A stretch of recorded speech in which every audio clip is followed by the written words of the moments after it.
give it a couple of minutes for people to get in here, because I know YouTube's been slow.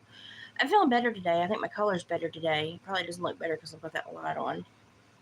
But last night I was starting to make another possum, and I thought I'd make its feet out of this fuzzy coral fleece yarn.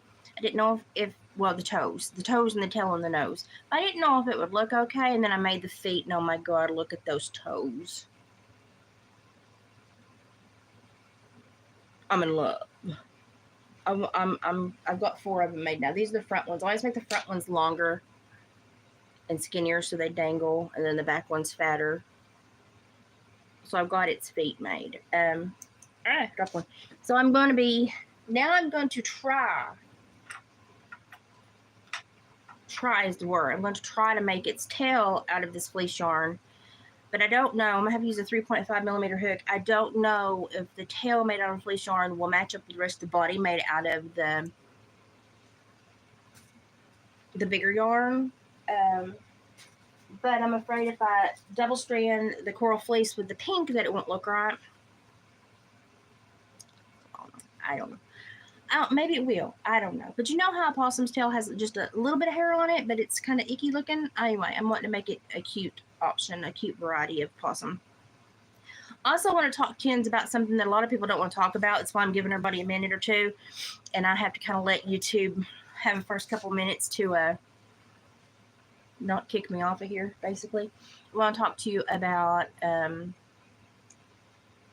everybody thinking that because you don't see, and let me preface this with saying I worked in the corrections field with juveniles and adult offenders. Happy Sunday.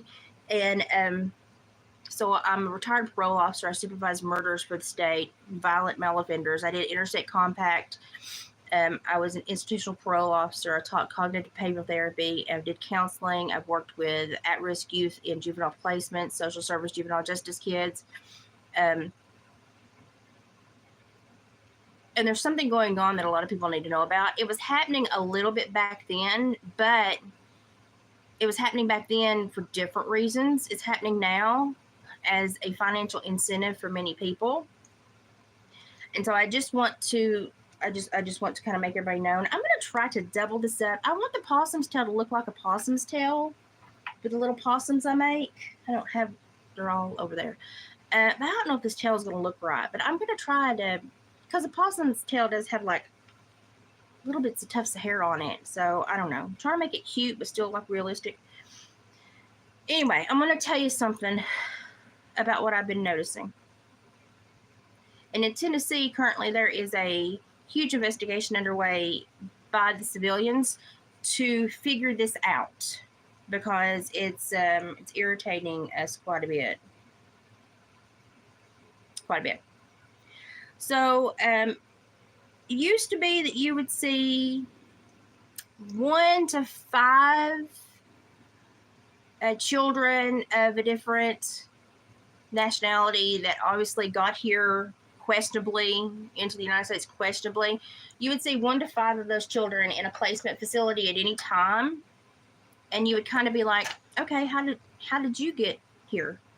And you would never really hear like the same story twice, but you would read their file and you would see in their file the same thing every time, that they were basically a ward of the state in the middle of a bunch of court proceedings, normally an abandonment case, and it would state that they were trying to locate family, but they never located them. In my time doing this job, I never saw any family located for these children. None. And they would end up going to court and basically becoming wards of the state. And this doesn't just happen in Tennessee, it happens in every state, but Tennessee is really kind of blowing the whistle on this right now because the citizens are getting really irritated. So here's what we found out. So it went from, I've got Luna up for now, she may throw a fit. It went from, I don't know if this is going to work or not. It went from 1 to 2, 3 kids, in about 10, to now we've got, like half the kids in certain homes, in certain juvenile facilities, are of a different nationality that they can't find parents for. They're going through abandonment stuff. They're wards of the state. And everybody's kind of like, why the influx? Why the influx? And, it's been over this time frame where the border's been open because of stupid people. And these kids are suffering because of it. And here's one. So I thought I'd talk about this. Listen, and everybody ignore the idiots in the comments. Listen, it's a public format. You're going to find idiots everywhere. They say something inappropriate, I just report them to YouTube so that YouTube then kind of follows them for a while. And if they say anything inappropriate in somebody else's feed, if that person happens to be a minor, then they can start proceedings against them. Anybody that sees people put stuff inappropriate like that, just report them to YouTube so that YouTube can then like monitor them for like a number of days. And then if they do something stupid in somebody that's a minor's chat, then they can start proceedings or a different level of monitoring. Just be smart about this, guys. Retired parole officer. Probably not the smartest to come into my lives and say stupid, but whatever, everybody's got to have a day. Anyway, we're going to talk about this. So what's happening? Because now we've got, 50+% of kids being housed in certain Tennessee facilities are of a different national origin, and they're all going through these abandonment cases. Parents can't be located, even though the state's trying. Why are we not seeing any more success? Now, we know that the current administration has located tens of thousands of kids that were supposed to come over here to sponsors. We also know that this administration has found many of the sponsors to have been in custody, in jail, on sex offense charges, not supposed to be having children. One guy was actually currently in jail for a new SA charge, while 7 kids were under him in sponsorship, and his brother, they were calling it the kid's uncle, was watching the children. That's what happens when the previous administration did not vet anybody and just turned children loose and didn't care where they went. So this administration has found a lot of these kids, but there's still this huge overwhelming surge of kids that are currently in the court systems and in the juvenile placement systems. And everybody's like, well, what's going on? Well, I'm going to tell you what's going on. No matter what happens in administrations, like when Biden got in and he opened up everything against our policies, laws, and constitution, he just opened up everything.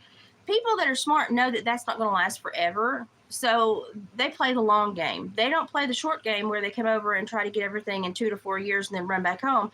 They play the long game. So, and this is sad because it put more children in a bad position than the short game ever would.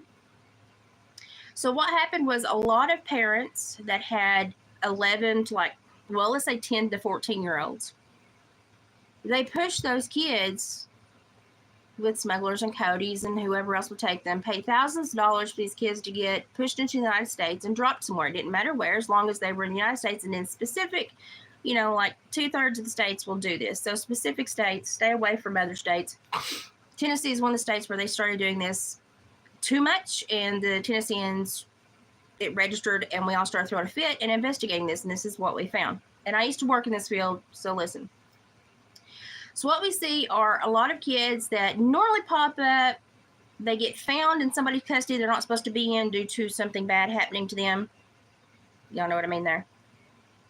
And then when it's found that the person they were in custody of was not a family member, they get put in a juvenile placement facility. Then they start an investigation to find the family. They can't find the family. We hardly ever find the family. No one ever claims these children. And listen, they're working with different countries. And we can't find the parents of these families. Like nothing. It's like a black hole. Nothing's there. So after 4 months, they can file abandonment. And after they file abandonment, then those kids can basically become property of the state they're in. And when they become property of the state they're in, they get a blank citizenship status. And they start getting benefits and subsidies from the government, benefits. And they're normally almost of age when this occurs, so they've been housed and fed and taken care of as soon as they've been found. And then about the time they get all this tied up in a bow, they become adults, and now they've got their citizenship, and then they can petition for their entire family to come over, even though we couldn't find them 4 to 6 years prior. Then all of a sudden they petition for their entire family to come over. That's the long game that a lot of families are playing. It is really detrimental to these children because you're sending a child in one of the worst age ranges for people to look at them in a predatory fashion, and you're sending them just to whomever, however, whenever.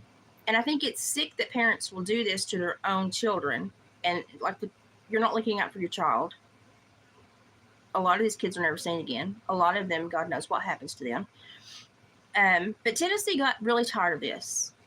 And not because of, the financial exhaustion to the state, but because of these kids. The horrible things that they're telling us occurs to them before we find them and get them into a safer place. Hi, Simple Girl. It's really horrific what some of these kids go through. And so they have been investigating this in Tennessee. A lot of citizens groups and civilians groups have been investigating this. And what they're finding out is that a lot of politicians are getting political kickbacks financially from really weird places to make sure that certain laws are being passed and certain oversights are not being maintained, so that the citizenship status goes, the abandonment cases and the citizenship cases go through fairly quickly for these children, especially if they're getting older and they're still in custody of the state. I mean, if you've been in custody of the state for 4 to 6 years and nobody could ever find your parents, and then in 3 months after you become an adult, you find them and bring them over, we probably don't believe that you didn't know where they were before that. But a lot of politicians are making a lot of money. There's a lot of kickbacks floating around, and a lot of it looks to be between government agencies and different contracts that the government agencies have. So, number one, what the crap? Why would you do anything that's going to continue these horrible parents sending their children over like that with people that do horrible things to them? They don't even know if they're going to make it over here alive. And they expect their child to live through a system for 4 to 6 years and then bring the whole other... Listen, if you're going to do something stupid and illegal, do it yourself. Stop putting your kid in that position. It's horrible. It's horrible. So, I used to work for a little Puerto Rican man, and he spent years getting everything in alignment for him to get over here so he could start his dream. And he was a great man. I adored him. He's passed away now, and I learned a lot from him. I learned all the Spanish bad words too. But anyway, I learned a lot from him. And he was a horse trainer, very smart. And even back in the day, I always wondered, and he would find these kids just out in the middle of civilization, and they would show up at the barn, and he would say, they're going to have to be here until I can find a safe place for them. And I was like, well, why don't you just, call DCS, or, he'd be like, no. No, he said, they've already been through enough. He's like, we'll find them a family. And I didn't know what he meant then. I think this tail for this possum is going to be too big. I'm going to have to go back to the drawing board. I didn't know what he meant then. And now I do, since I've, worked in the correction system, worked in the juvenile justice system and the court system and stuff. Now I do. Because while it was scary for them to be floating, just out there trying to make it through civilization after they were dumped by these people that brought them over and probably did God knows what to them, it was probably much more scary for most of them to go into custody of the state they were in, because, they were going to be going through a process, that kind of terrified them. They obviously hadn't had the best experience getting here, couldn't trust anyone to get here, and then we're going to completely be locked up basically in a juvenile facility until they became an adult. And that's a scary proposition, for something that that person's only had their freedom. They've never been financially stable or, had a family that loved and cared for them and had a community that, they had their freedom. And so you take that one thing away and it terrifies them. So I can understand why he didn't want them there, but he also knew that politicians were making money. So yeah, there's been some that have blipped off the radar while in custody of states and in facilities, and you don't know what happened to them. So I'm glad that the people of Tennessee are starting to pay attention to this and saying, hey, if we're going to have these kids in our state's custody, we're going to pay attention and we're going to make sure nothing else bad is going to happen to them. And, and if they're here, we're going to make sure that what's going on is legal, and that if their parents can be found, the parents are going to be found, and that they're not being misused anyway else.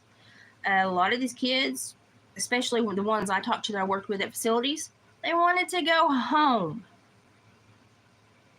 They didn't want to be here. They wanted to go home. And normally it wasn't because home was such a great place. It was just because they had left everything that was familiar and been pushed and forced into this.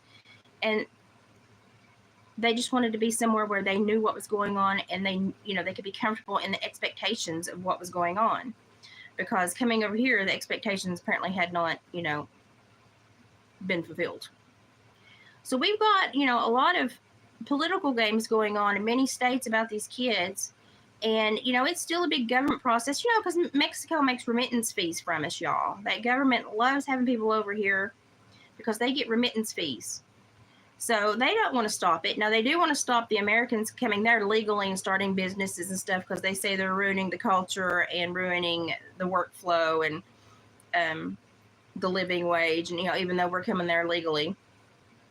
So they're having huge riots in Mexico right now. If you haven't watched, go watch. They're having huge riots in Sweden, Spain, France, UK, Ireland, all for, illegal immigration and the overwhelming financial burden placed on these countries. I want to specifically look at what's going on with these children, because the children are the real victims in all of this, because they're seen as assets, or they're seen as goalposts to get adults what they want. And that is wrong on so many levels.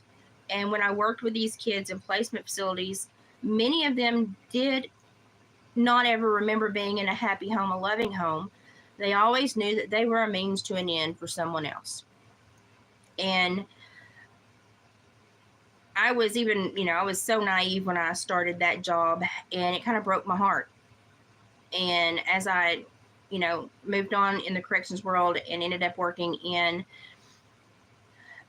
with adults and in the prison system, I started to understand the gangs, the way they moved and operated, the underbelly of society, the different financial control that certain groups of people had. And, when you watch the news, the dangerous groups that I could identify, the security threat groups that I could identify and I knew were the most dangerous to our citizens and children, they never talked about. But they always, the ones that were not that dangerous, didn't cause most of the problems, they would always offload stuff on them. And I'd be like, those are not even the most dangerous people. Why aren't they talking about what I knew what happened? Why are they talking about, this case that I heard in here and this investigation that, I went through? Why weren't they talking about these charges on this offender? And I soon came to realize that, there was a narrative to be maintained. And there was an expectation, if you worked in the field, you were just to keep your mouth shut and go along with narrative. That was not me. So, it's sad to see a kid that's been kind of manipulated and abused its whole life then end up in a juvenile placement, because, number one, they've never been in a loving home usually. They don't know what stability is. And then the first thing you do when you put them in a facility is they're looking for the replacement of family. That's how most young people get into gangs. So, the manipulation and just they feed on these young children that are just looking for camaraderie and community and family. That's why you see a lot of gangs come from poor countries, because, a lot of those kids,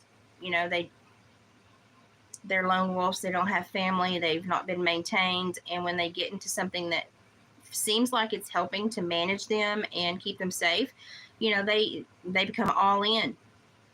They become all in. And then once you're beat into a gang, you don't get out. So that their life is dictated by the gang. But for these kids that never really into that, but get put in these placement facilities, if they are good kids, within a few months, they're not anymore. Why? Because they start to rub elbows with kids that have really big issues. Really big issues. And so then they learn about this really dark side of humanity. It's really hard to bring a child back from that. Okay. I worked in this field as an adult, and the things I learned, it blew my mind. And I will never be the same. I will never look at society the same. I don't view anything the same. I am paranoid and irritated all at the same time when I'm in society, and I identify things that worry me all the time. And I profile all the time because I realized how dangerous and how much of a lie a lot of communities are. The safety net that a lot of people believe is there is not really there. Safety nets are done for control and manipulation. It is an emotional trick they play on communities to make you feel safe, while then flip it and get the power, but actually do nothing for you. It's a scheme. They make you feel safe by feeding you all the right words and the right body language, but you actually never get anything from that relationship with that person that's supposed to be looking out for your community.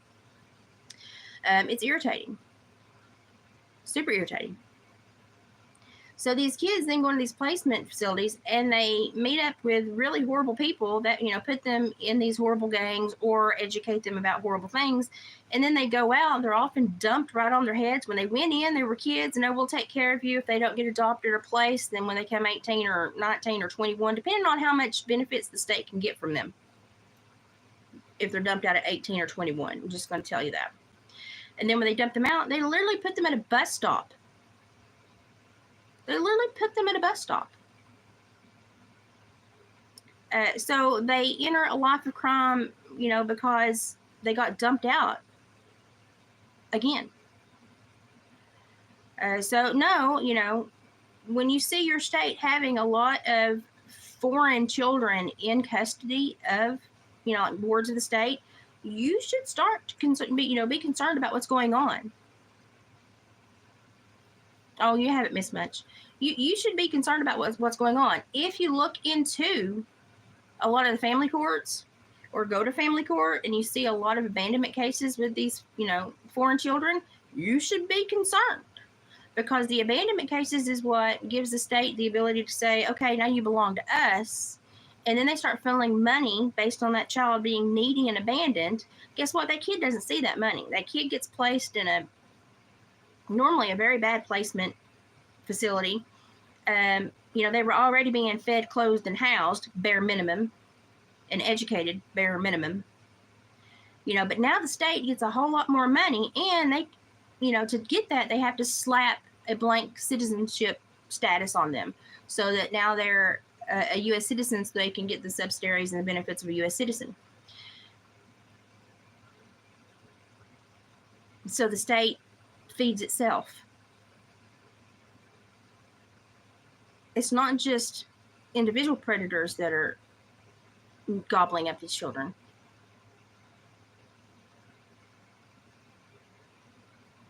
It's states and governments and groups of people that are aware of what's going on and still allowing it to occur.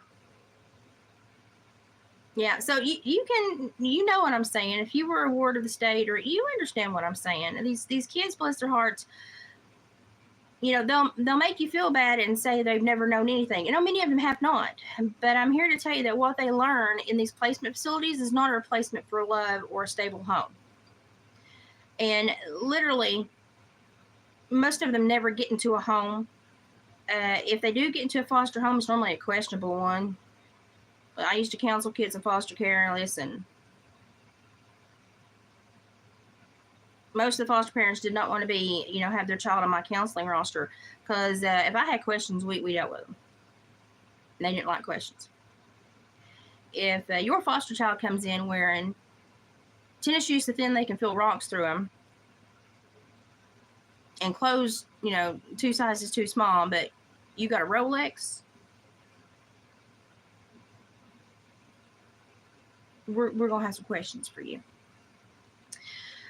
So, but we've got to become aware of this. So if you have time, hey, go to family court one day, sit there and see what's going on in your neck of the woods. Literally, it was citizens that started going to these courts because they saw They lived in an area where they could witness that there was more of these, foreign children being placed in these juvenile facilities, and they just were like, how, what, why?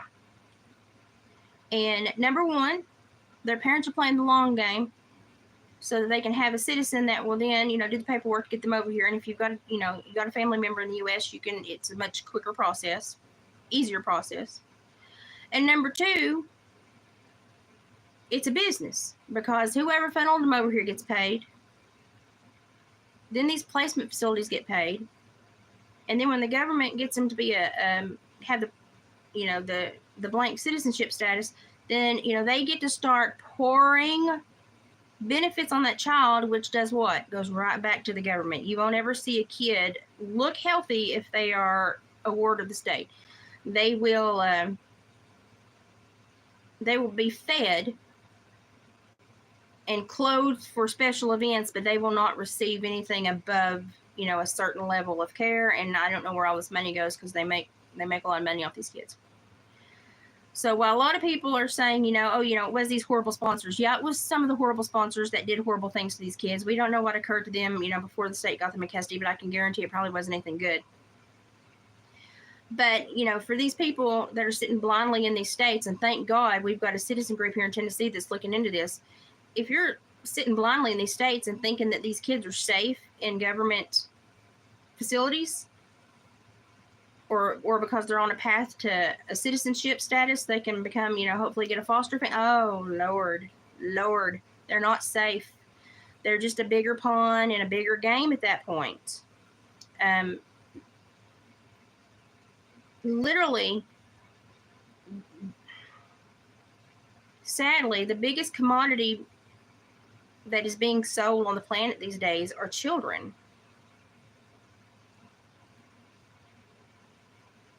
And almost every strata of society makes money off these children. It's hard to see an area of civilization that is not tainted by what is occurring and happening to these children.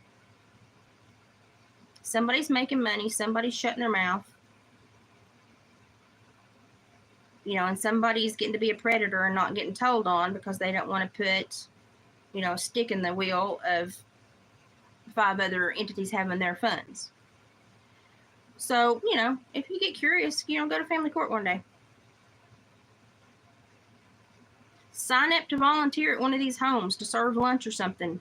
See what you witness. Start a program where you read books to these kids or do some kind of education.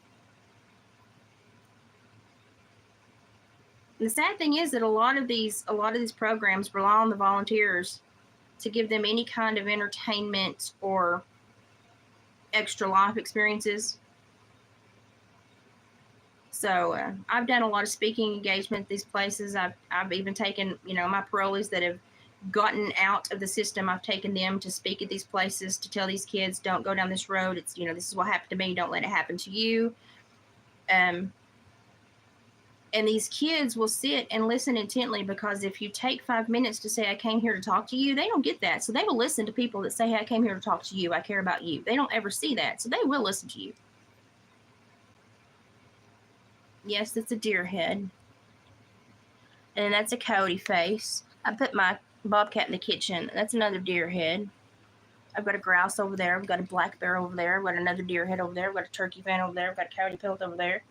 I've got a beaver hoop over there. My husband's a trapper tanner. And I grew up doing taxidermy. So, sadly, what's going on is a lot of people just don't understand the world they live in. And a lot of countries and governments devour their populations because of the ignorance that they have bred. So if you don't know what's going on, it's probably because somebody doesn't want you to know what's going on. That normally makes me want to know it even more. And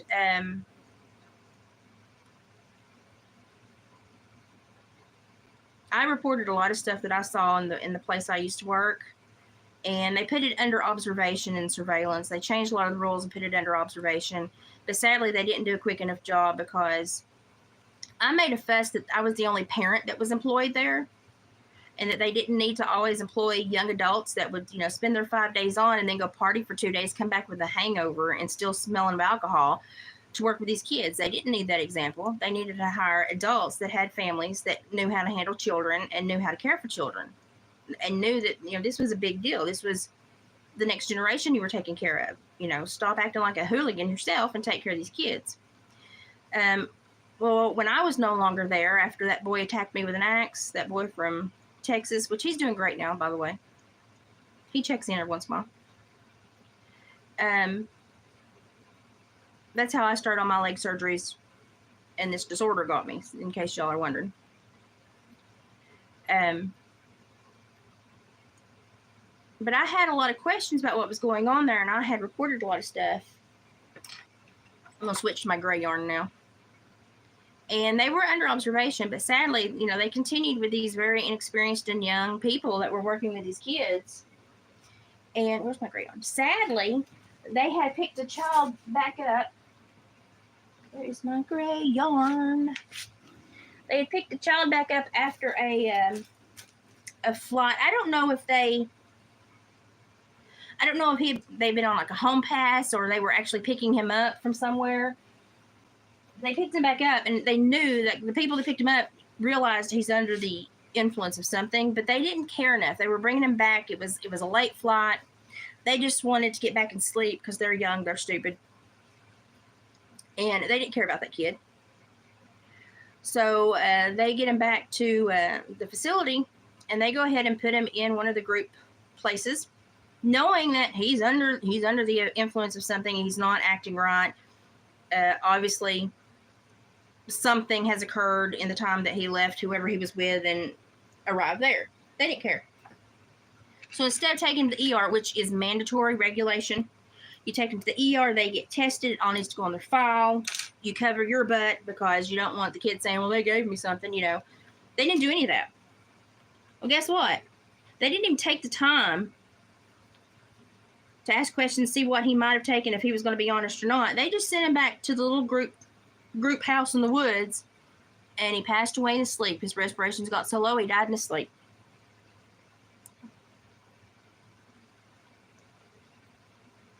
A lot of these kids that were juvenile justice or social service that were not private, they could only stay, whether they had problems or not. Some of them had severe problems. They weren't kept as who had the most severe problem, who needed help. It was, who is the biggest grant coming through for? Had a kid there. He was there from Maryland. He had some problems. But if you could see through the problems to the kid, there was a sweet kid in there. It came a time for a master treatment plan meeting to see, financially where he was going to be. And I was in there, and I was like, you can't let this kid go home. He's got demons we've not even tapped into. You can't let this kid go home. Because there's nothing there to help him, and we've not helped him enough. And I got really irritated because they were like, well, the money's not going to come through. And I was like, then you try harder. You find something else, or you take a cut. Because, the mission and vision statement y'all have out there in the lobby is supposed to be, what we are working for. They actually excused me from the master treatment plan because they thought I was getting too aggressive. They sent him home. I was on leave for surgeries because of my knee after that. I didn't even get a call. I got a mass email. Sorry to inform you. It seems like he stepped in front of a train and killed himself.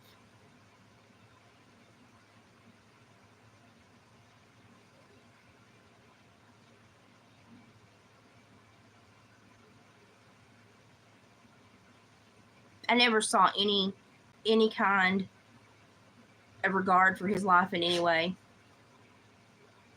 No ownership for the decision they made to send him home, knowing full well he did not need to go. It was not a safe place for him to be.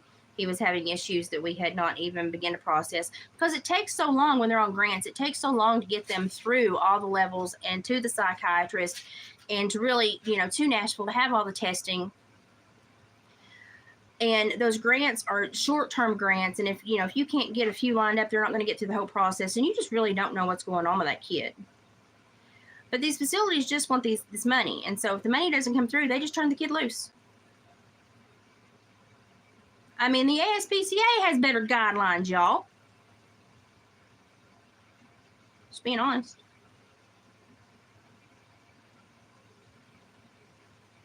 If they had kept him for another 6 to 12 months, he'd probably still be alive.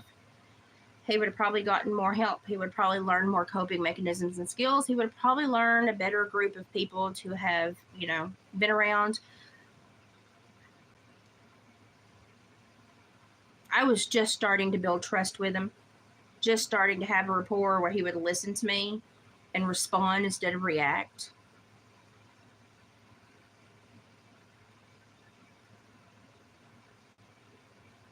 So that hurt a lot. That hurt a whole lot. So these kids, and I saw them come from everywhere. I even had one that come through from Russia. They came from everywhere. But sadly, a lot of these kids in this day and age are being funneled because they are cash cows. And sad to say, but the funneling starts at home with horrible parents and normally horrible home countries. But then they're farmed out to other places that have just as much horrible people in it.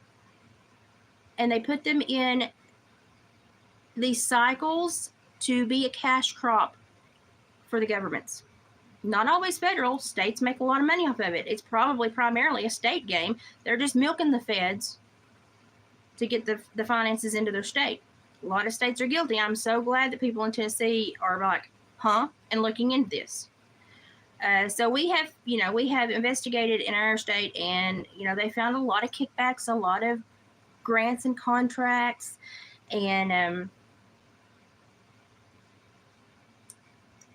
there's no accountability for certain monies that are supposed to be spent on this child to maintain this child.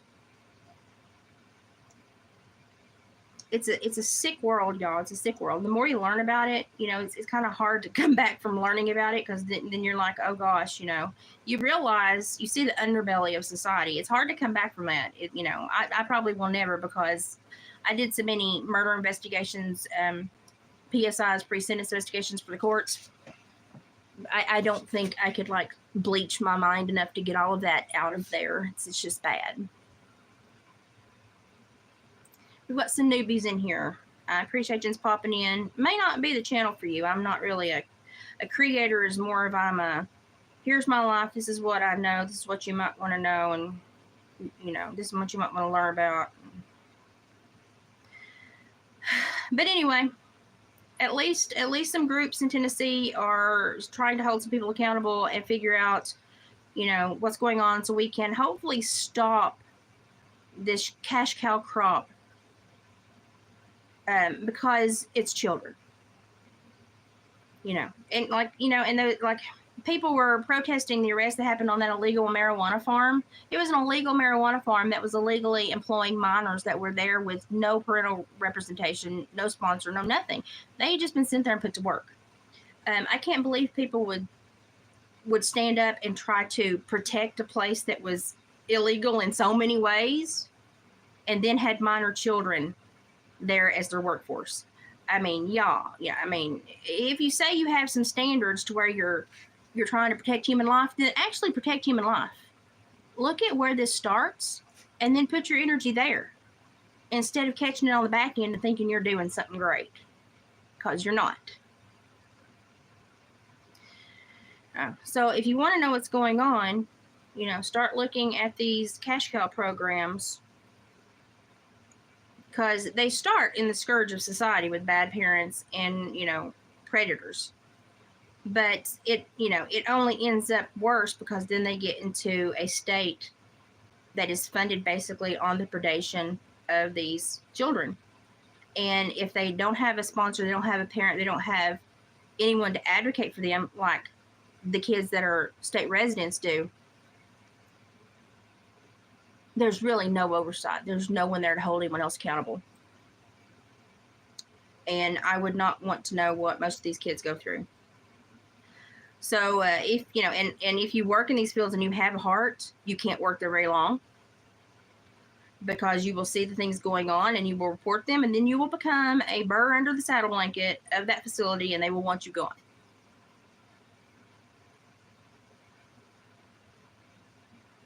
So if somebody has worked, you know, in these juvenile places for more than 5 to 8 years, then I kind of look at them as compromised people.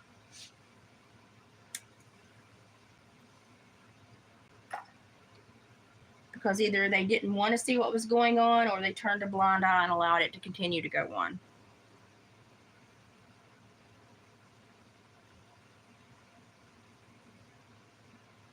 I spoke up and was not anybody's favorite person. But, you know, it's not about me at the end of the day. It's about these kids that were lied to and used and manipulated. And that were told, you know, hey, you're going to be safe. We're going to take care of you. And then they were put in worse scenarios than they had been in. And I just, no. I'm not here for that. Honestly, I wish I could literally have adopted every kid that I worked with, because I was like, if I could just take you home and put you in a loving home for 30 days, literally all your problems would be solved. Because it wasn't that they were bad kids. They had just never been in a place where they could trust the people that took care of them and have any confidence in the people that took care of them. And so they would never open themselves up to any kind of love, because, number one, they'd never seen it. And so they never trusted anyone to actually follow through with being an appropriate, you know, parental role model, or just even caretaker, you know, guardian. So I'm lucky that a lot of these kids, they knew how much I cared for them. And so now as adults, they still find me and check in with me and tell me how they're doing. I still call them all my bonus kids. I still check on them. And if they make the attempt to contact me and find me, you know, I'll let them keep in touch and tell me how they're doing, and keep an eye on them. And try to continue to guide them in a decent way. Because that's mostly what kids want, is structure. You know, even more than love, half the time they just want structure. Structure is important to anything that's growing up. You were 12, that's a horrible age to be in placement. Because, you know, you're changing, you don't know what's going on with you, and then people are, you know, ready to use you for a plethora of things that are, you know, you become more valuable in that age range, you know, for sick people. And I don't want anyone across the world seeing children as a commodity, especially the state I live in. So I'm glad that our citizens and civilian groups are looking into this and starting to hold politicians accountable and saying, we're seeing these backroom deals. We're seeing this money disappear. Number one, we want these kids taken care of if they're here. Number two, if they're trafficked inappropriately, we want to find a way to stop that. We don't want people breeding in other nations so that they can have children just so they can have an opportunity to get here an easy way. Talk about laziness. I mean, just lazy, pure laziness, just pure sorriness. You don't want to do 3 years paperwork, you know, but you'll have a kid and offer it up.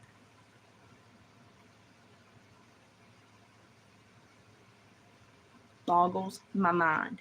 Boggles my mind. Oh, I would rather work on I'd rather work on a farm. I enjoyed like labor intensive work. When I was in college, I cleaned like 30 horse stalls a day. And, you know, those muck tubs, we had a big manure spreader we had to pull through the hallways. It was the barn was nicer than most homes I've lived in. We pull a big manure spreader through the hallways, and we have to use a muck tub and then pick the muck tub up and get into the manure spreader. So we get, you know, 6 to 10 muck tubs out of each stall. That's just if you were doing a daily clean. If you were stripping the stall and liming it, it was a lot worse. And that's how I got so strong. I lifted weights in high school. I halter broke show cattle, but yeah, I cleaned a lot of stalls. I baled a lot of hay, did a lot of farm work, grunt work.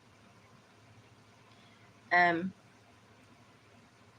that's what I miss the most about this stupid disorder is I don't feel like me anymore, because everything I did, I was strong. My body never crapped out on me, and now my body is just like constantly got its engine light on. My body does not. I don't recognize it as mine anymore. It's just like, seriously. But I think a lot of people didn't, they don't understand.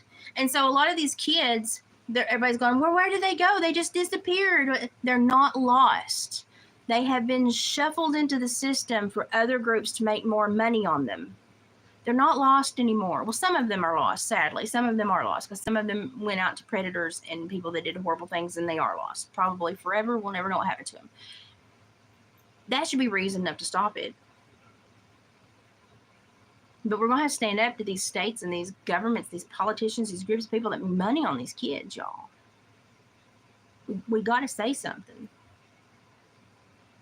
And if we keep voting for these people that are so emotional that they stand up for anybody, don't stand up for somebody and then walk away because you think your job's done. You're going to have to get involved in that person's life and understand the whole story from A to Z, not just the little spot that you think is inappropriate or unfair. You need to know the whole thing and get involved and make a lifetime change in that person's life. You don't get to stand with the poster board for 6 hours and say, I did my job, their life's improved. It is not. It is not.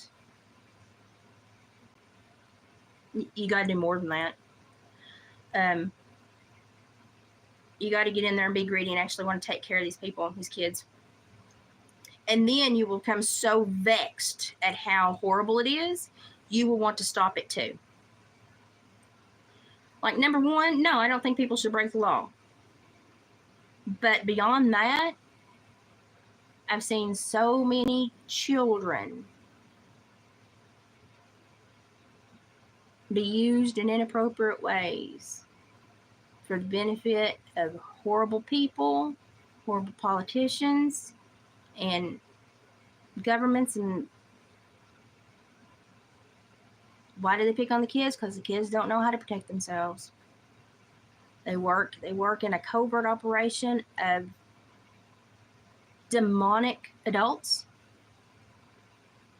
that have no qualms with seeing children as cattle.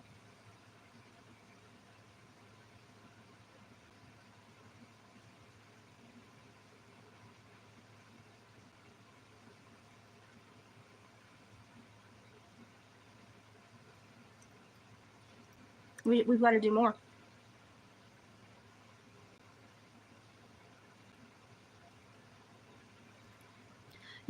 There are good placements, but they're very rare. They're very rare. And I worked for one of what they said was the best at the time. But I was also one of the only people that was employed there that had children. It was a parent. If I saw something happening that I wouldn't want happen to my own child, I spoke up. And they got irritated with me. And I would say, hey, listen, somebody's got to act as a parental oversight for this child. And if I see something occurring that I would not want to happen to my own child, I don't want to happen to that kid. I'm a caretaker, I'm a guardian, I'm going to act like it.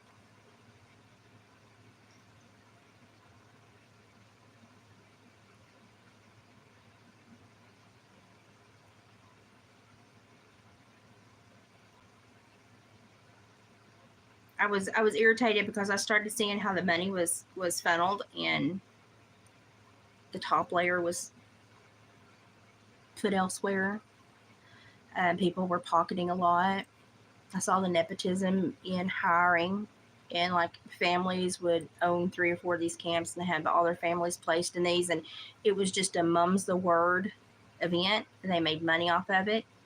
They learned ways to milk the governments, the federal grants, and nobody talked about any of the violations or anything that was filed against them. And they all stood up for each other, and they were all related by marriage or blood.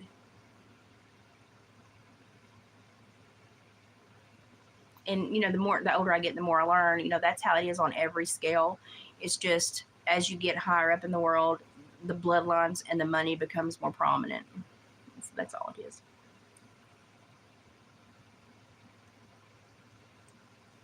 Yeah, they wanted to employ young people so they could keep the cost low. And they said it was to have role models, but I wouldn't know. They had somebody that was supposed to drive kids on a week-long canoe trip, and they came back from a weekend off, and they still smelled of alcohol. And I stood in front of the van door, and I said, we're just not going. We're not going. Unload the kids. We're not going. This one smells like alcohol. They ain't driving a van with these kids. I'm not going to be part of this. We got thousands of dollars wrapped up in this canoe trip.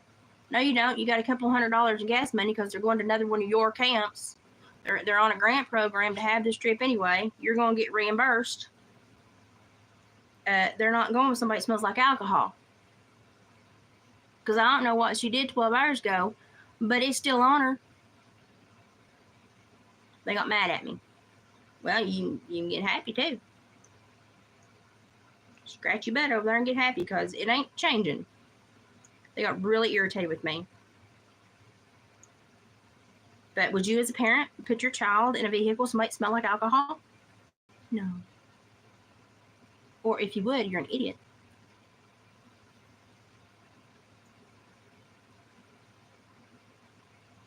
Well, I have a lot of questions, Jill, about the placement facilities for the kids that honestly cannot verbalize what's going on, and they specialize in those children. Talk about making me leery from just the get-go. Now, I know a lot of those kids I've worked with. I took care of a adult nonverbal autistic man that was kept at it was at Cloverfield. The movie is, there's a movie that sounds just like the place, and I get them mixed up half the time, even though I know which is which half the time. Cloverfield or Clover Bottom. Anyway, that was the placement in Tennessee they stayed at. He was 21 when he got released back to, with that law where they release people back to community of origin, county of origin, yeah, which was horrific because a lot of these communities are not set up to take care of these people. They don't have the trained resources. They just don't. And he was there 17 of his 21 years. They have him on a 60 minutes undercover thing. He was basically stripped naked, put in a dog kennel, a wired dog kennel, and fed on a pie plate and sprayed with a garden hose for baths. If he had a mean day, they had the 60 Minutes documentary on VHS, and they would take him to the office and play that and say, you'll go back there if you don't behave. They never told him that place has been shut down, you're in a safe place. No, they would say you're going to be sent back if you don't hush. If you can't behave, you're going to be sent back. Now, number one, he knew what that meant because his behavior would change for a few days. But let's look at the basis here. He's nonverbal autistic. We know that we have neurological issues. We know that we have brain chemistry and formation issues.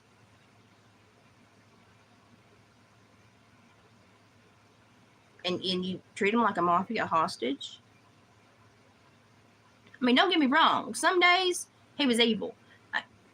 He busted my nose. I come home with black eyes. I mean, some days he was evil. We could have anything. He was a level 6, required 2 people at all times. That's the highest danger issue you can have in a community.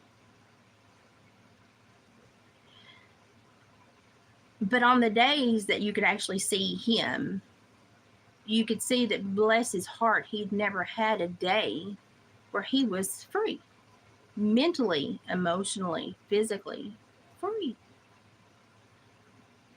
And so if you had any kind of heart, you tried to take care of him the best you could.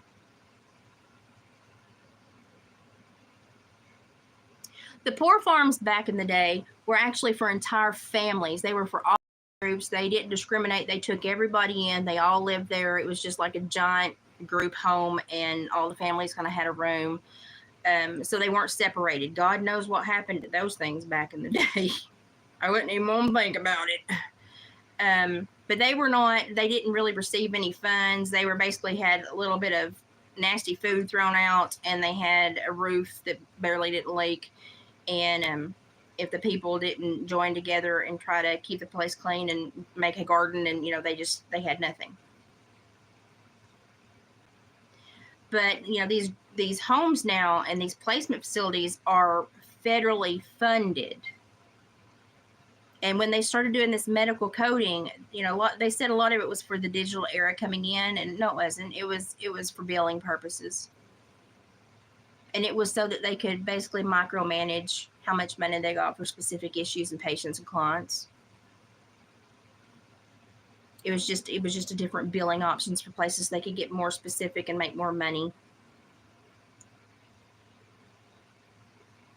I mean, I tell you the nitty gritty of it. I did nuclear med transcription and all that crap, and I worked in that, and I worked with coders, and they were so mad when they started changing all this, because there's like, there's no sense in it. She's like, now, instead of this being an issue, you got this, and this, and she goes, they bill different for all of them, even though it's the same thing. And the medical coders, I sat with them at lunch. I learned a lot that was going on at that time.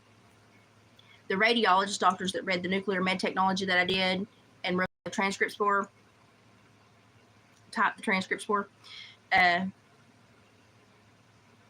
lot of them were decent people that were really upset.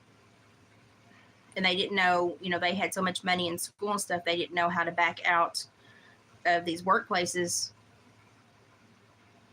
and basically try to hold anybody accountable, because they were in debt, $500,000 to have this lifestyle, and whether they had the job or not, they were going to have to pay for their education. And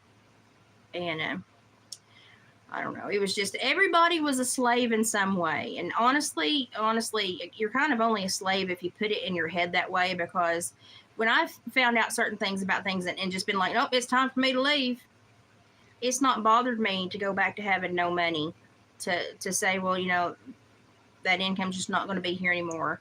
It doesn't bother me, because I know at the root of my soul, I am not supposed to be there and put any energy into something that is doing bad things.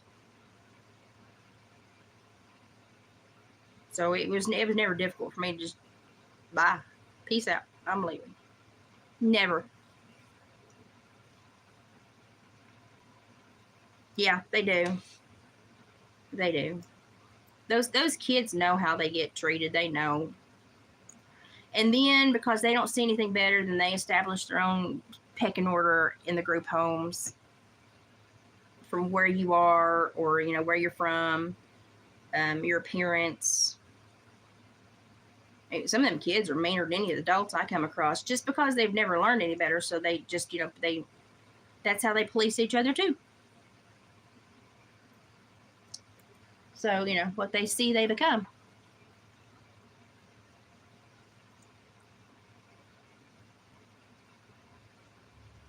It's really sad. But a lot of people won't talk about what they witnessed at places like that. We had they hired a man one time, and he hadn't been there. Well, I say man, he was a young man. He hadn't been there maybe 2 months or something. And he had already been in more altercations. And because he was a very small man, like I was a big burly girl, so they ended up normally putting me with the boys groups all the time, because I was a big burly woman. And I could handle them better than the men. If we had to do like a takedown or a hold, I could handle them better than men. You never wanted to put your hands on these kids, though, unless they were going to hurt themselves or somebody else. This man had only been there a couple months, and he had already been in more holds and had to do more paperwork on these holds. But it only ever occurred in the girls' groups. And one of the girls confided in me that when he had her in hold, she could tell he was enjoying it a little too much. Let's just say that.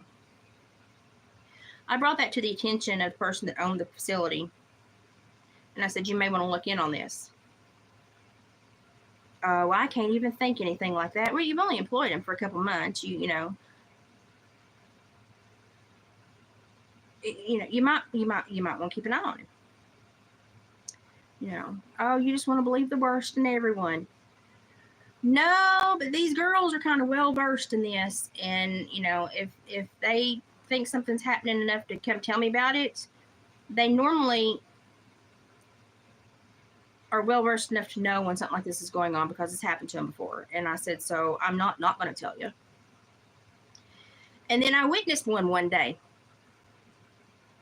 and I had a radio call tell me there was trouble with a group, and whoever could get there quickest to get there. So I took off going.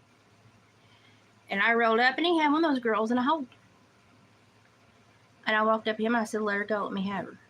I said, I'll take over now. And he's like, no, I've got her. Was physically struggling with her.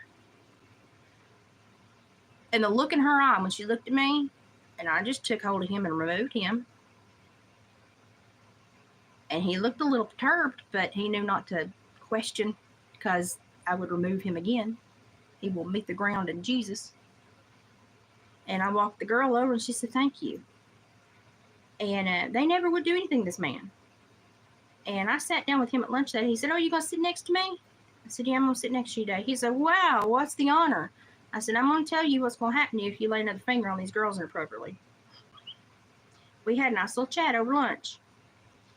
He left. Someone figured out what he was there for. He left.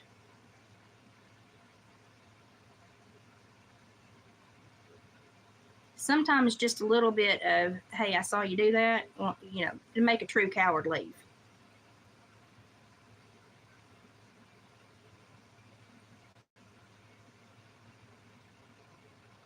But I mean, I was there to take care of those children. And more than, you know, I was responsible for this facility. I was responsible for those children, and I was responsible to God. I took a job where I vowed to take care of these children.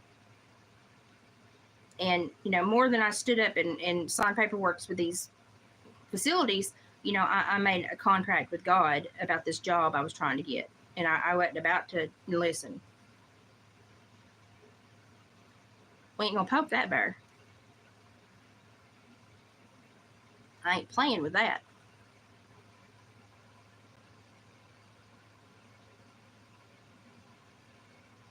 Yeah, people are doing research and they're paying attention. So now a lot of the people that did research that find these things out, like everybody knows about MK Ultra, but nobody knows about MK Naomi. Google fingers.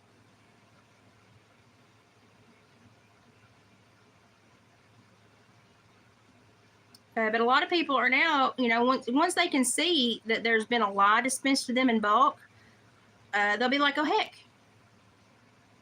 They get into prairie dog mode. Where's another one? You see one, there's probably another one. When you find two or three, you can figure out what's going on. And pretty soon, it'll be very difficult to get anything over on the public. Well, that's when things will really get bad. Look what I've sat here and done. Look, he's got fuzzy toes and a fuzzy tail. He's going to have a fuzzy nose, too. I love the fuzzy toes. Quite possibly my favorite thing I've ever used this fuzzy yarn for.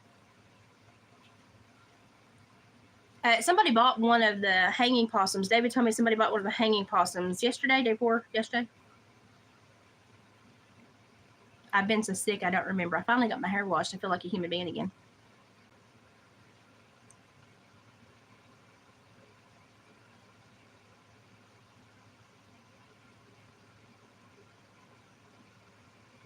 Yeah, everybody needs to, you know, be curious. And be curious, too, the place where you just go to government websites and look at the things that they throw out there that they don't think anybody's ever going to take the time to read. They tell on themselves. They're so, well, no, it's not that they're stupid. They're such a braggadocious idiot that they'll tell on themselves. They'll tell on themselves. You just got to take the time to figure it out. And, you know, they do this with they do this to the people in prison, too. Like I told you, they always want 30% to go back to prison because, you know, these prisons are profit funneling agencies now. And they got mad at me because I had such a high success rate. And I wouldn't violate them unless I had a really reason. You know, I have to prosecute that warrant. I'm not going to write a warrant I can't prosecute because that would be a lie. But I had a really high success rate because I got to know you, your mom, your granny, your dog, you know, knew everybody. And I'd find out what was going on. And so I had a really high success rate because I really got into your life. We were going to figure out what was going on. We were going to fix it. Because I thought that's what I was there for. I was there to help you learn how to be a productive member of society and have a positive life. I honestly, when they swore me in, you know, and I stood in front of that U.S. Marshal, I took it very serious. Nobody else did, apparently. I mean, when you're getting measured for a bulletproof vest, you kind of know that your job's mildly important. But then you see the people that they hire and you're like, wow. But they hire those people for a reason. Because when people that come along like me that actually are curious about what's going on and figure it out and ask questions and want to do the right, boy, they get rid of us real quick, don't they? Mm-hmm. Mm-hmm. Like, I was one of the most highly awarded and highly accessible people. Like, I did every program that you could be trained with. I did every level of supervision. I was beneficial. I did 4 times the caseload in multiple counties. Was IPO of multiple county jails. And I asked questions. I hung up on the governor one day who wanted me to do the application and basically sign a blank application for an offender and send it to the governor's office to be filled out so this guy could get a clemency. No, number one, he has to do the paperwork. Number two, he has to be appropriate for clemency. And by law, he is not. He's not been without issues long enough. And they called me back and I hung up on them again. But then my manager called me and said, did you hang up? And I said, yeah, I'm going to hang up on you too if you ask me to do something illegal. I had no problem saying that. They had a problem hearing it. I had no problem saying that. As soon as I was diagnosed with this neuromuscular disorder, even though I'd done 4 to 5 times the work, 1 or 2 of the managers that were really slick and greasy, those kind of people, they start saying, well, she's a liability test now. She works with a predominantly violent group, and we can't really put her anywhere else because that's where she's needed. But if she can't do the job, she's a liability. She could go out. She looks weak now. She looks like she has a weakness. They're going to take advantage of it. They're going to harm her, and then we're going to be liable for it. And then he got himself in kind of a backlash because they said, well, we'll just switch y'all's jobs. You can go back to supervising. We'll give her a management desk. You know, she's got more of an education than you, and she's been a valuable employee. Oh, he didn't want to see that. Didn't want to see that at all. And so I would get called. I got called on a Monday morning, and they said, where were you on Friday night? And I said, well, I left work at 4:30. Why? No, where were you Friday night? I said, home, but why? I wasn't at work. I don't really have to tell you where I was. What's going on? And they said, well, were you anywhere around, such and such city at such and such time? And I said, that is like an hour and a half of backcountry roads. Why in the heck would I be over there? I don't even supervise people over there. Well, we noticed that this manager did an audit on your caseload a few months ago and gave you a poor score that you had to come back and appeal. And then it was found out that, yeah, he had, basically lied about my score. And I said, I did an appeal. It was taken care of. Well, someone slashed all 4 of his tires at a football game the other night, and he thinks it might have been you. I said, why would he think it's me? I said, obviously, I take everything through the correct avenues to resolve them, so why would he think that I would go through an incorrect avenue? I said, what you should be concerned about is that this man is so despised in his own community that someone would slash all 4 tires at a football game. And they said, oh, I said, you hadn't thought about it like that. I said, I would hope that no one that works for a state agency that's supposed to be a trusted member of society would be looked at so horribly that somebody would have the compulsion to slash all 4 tires at a community event. That would concern me. So then he got more questions. So he was just wanting rid of me. Like, he kept putting himself in corners, and I was just like, I can't help you, stupid. I honestly can't help you, stupid. I'm just trying to work. I didn't want a desk job anyway. I wanted to work with people. That's what I was good at. I didn't want to leave the offenders. That's where I shined. That's what I enjoyed. I liked to see them succeed. Nobody else did, so I needed to be there for them.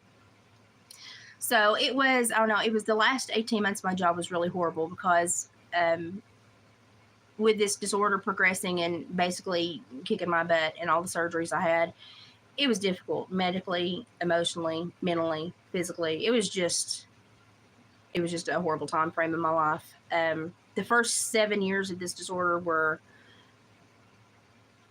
it was bad. It was bad.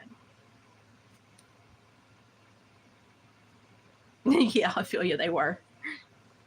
I just point blank say things. I don't have an edit or delete button. It just comes out.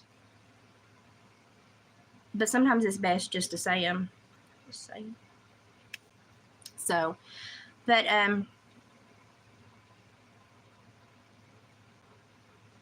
I still, when I go to town or something, I almost hate to go to Walmart because I normally get 5 or 6 hugs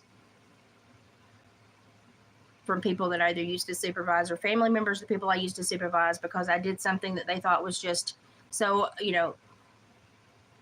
over the norm of what they'd ever seen done that helped them, where they just thought was a respectful, kind thing to do. And so I almost hate to go to Walmart because it takes me an hour and a half to get out of there. I mean, I like that they appreciate me, but I'm like, I'm just trying to get milk and eggs. I'm just want a 20-minute Walmart trip, not an hour and a half. I still get contacted. People still come to my house and knock on the door and say, I need to go to treatment, and I was told that you would help. I don't let them in my house. You'll have to sit on my front porch. And I bring my phone out, and we start calling places. And I send a lot of people to rehab still every year. I don't work for anybody.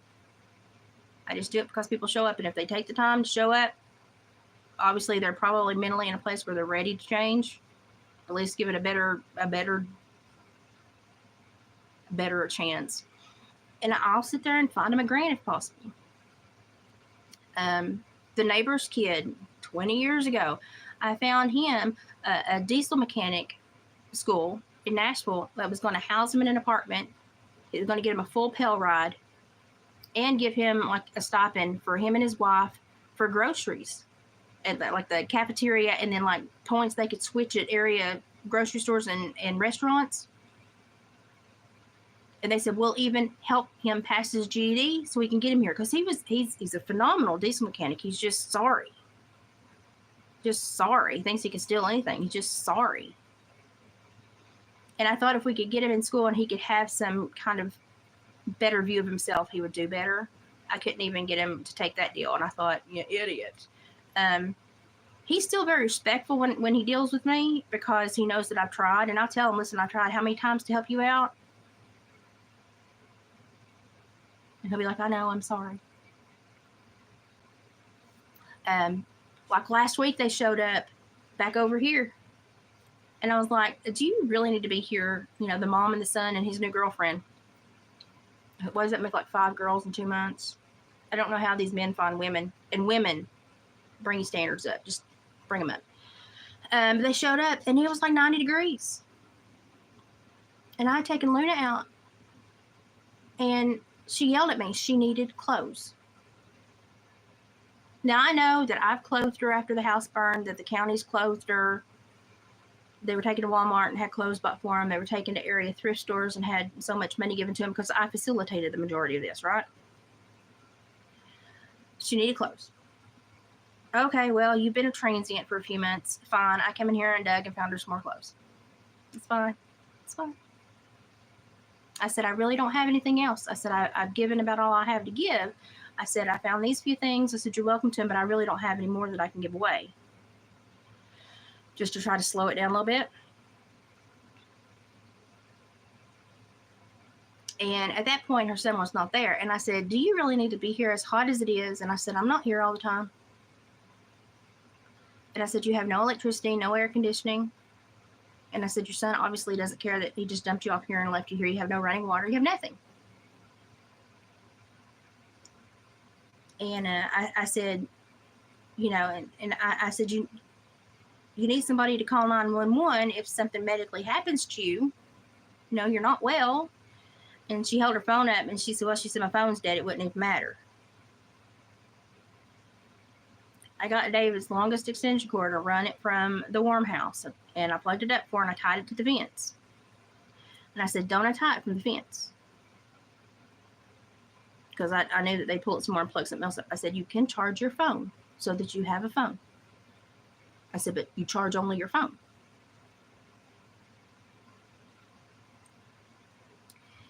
And he finally came home and I said, your mom don't need to be out here. I said, this is not safe. He said, well, we're just packing up because they're going to move this in a few days. Okay, it's been a few weeks now. It's not moved. You know, it's been like a little over 2 weeks. That's how long it's been since they've been coming back and forth.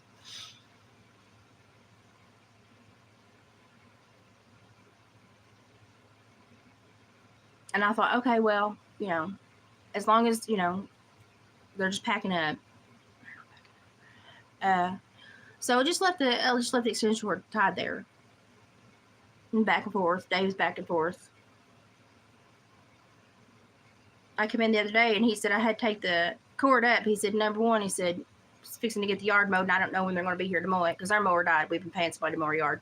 He said, don't want them to run over it. He said, had to pull it up. He said, number two, he said, they had locked it in the door the night before so I couldn't get it out if I needed it. He said, and God knows what they had plugged up with it. And he said, so when they opened the door this morning, I just went and untied it and took it up. If you've seen David's face, when he does something, you don't question him. He just let the big man do what he wants. Don't question him. And he said, I particularly don't want him to have it back. Because at that point, they had it for like 4 or 5 days. And I said, okay, I understand. And sure enough, as soon as they see me, hey, can we have that extension cord back now? No, you told me you were just there to pack up for a couple of days. I said it was basically a week. And I said you had locked it in your door when you left where we couldn't get it back if we needed it. I said that was not your property to do that with.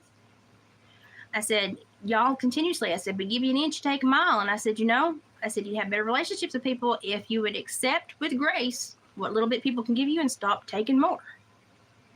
I said, because smart people are going to say no. I said, so at this point I have to say no.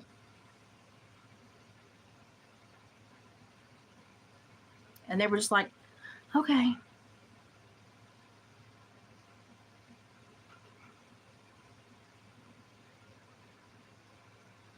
I don't know what they plugged up with it, but God knows what my electric bill will be. I know, yeah. That's basically what I had to tell them in nice words.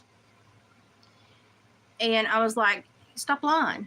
I said, you're supposed to be over here just to pack it up a couple of days. I said, you have done nothing. You just sat there. You're not packing up. You're not preparing for a move. I said, he's camping in the backyard with his new woman. I said, stop. I said, you're just trying to do laps to stay ahead of everything and lie to everybody. And I said, it's going to catch you. It's going to catch you. You can't run forever. My God, you're pushing 70 and you're sick. And he's in and out of prison. Just submit and find a different and calmer way to live. It benefit everybody. No.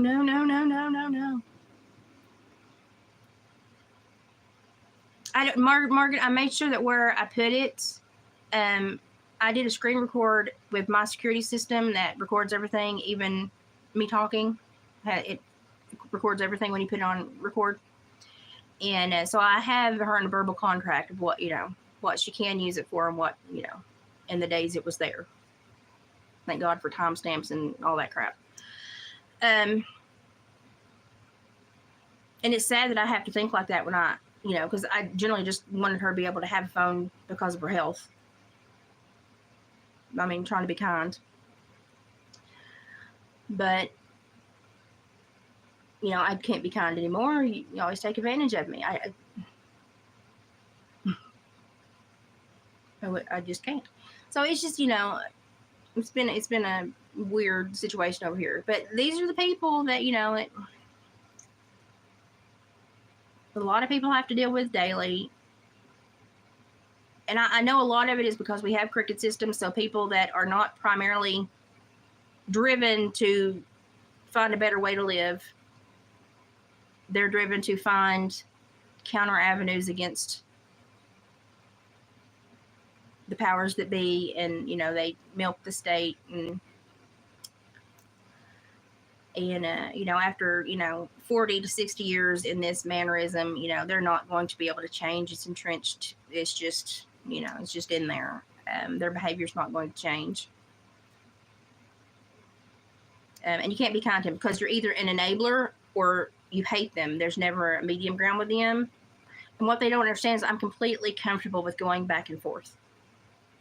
I'm completely comfortable in thinking they're going to get something and me saying no. I will be kind, but I will take it right away if it's used appropriately. And they're starting to figure that out and be a little less bothersome. But it's at the point now, like if I'm here and he comes in and he doesn't need to rev his truck or spit gravels or go into the driveway and put on a show, I will just open my door and be like, shut up. I don't have good health. I'm sitting here quietly, not bothering anybody, trying to rest. Because I'm normally primarily up here when I have health appointments or something, you know. And I haven't been feeling the best. I've been up here because of the ER, but I haven't been feeling the best. And I just open the door and be like, shut up. Like, why you got to do that? You know, I yelled one day, why do you got to be such a shit? You just turned the trick off. Sorry. Don't apologize. Just don't do it again. Don't do it again. And but you know, when you got to wake up 6 hours to go do a drug deal with somebody, you don't really care who you wake up. You're going to make money. It irritates a crap out of me.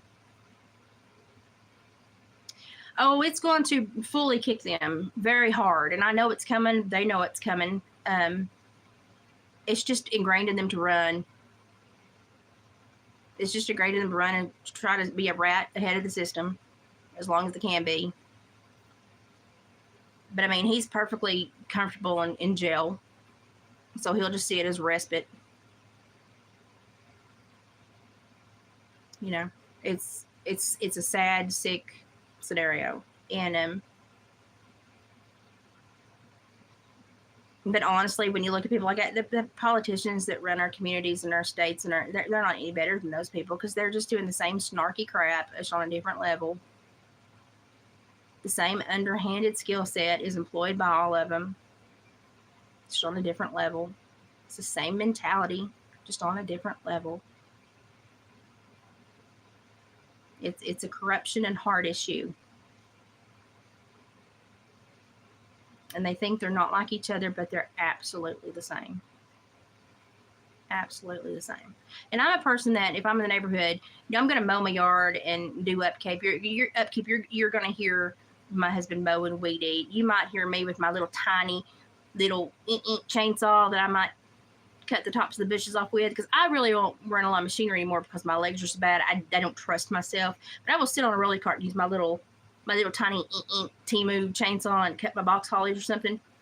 I look really pitiful these days because I can't do anything that's useful anymore. But that's about as noisy and bothersome as I'm going to be, just because I have an innate nature within me that says I'm quiet and peaceful on my own land, and I'm not here to really destroy anybody else's peace.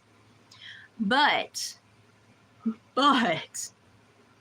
if you keep destroying my peace, then I'm probably going to mess yours up for a few minutes too.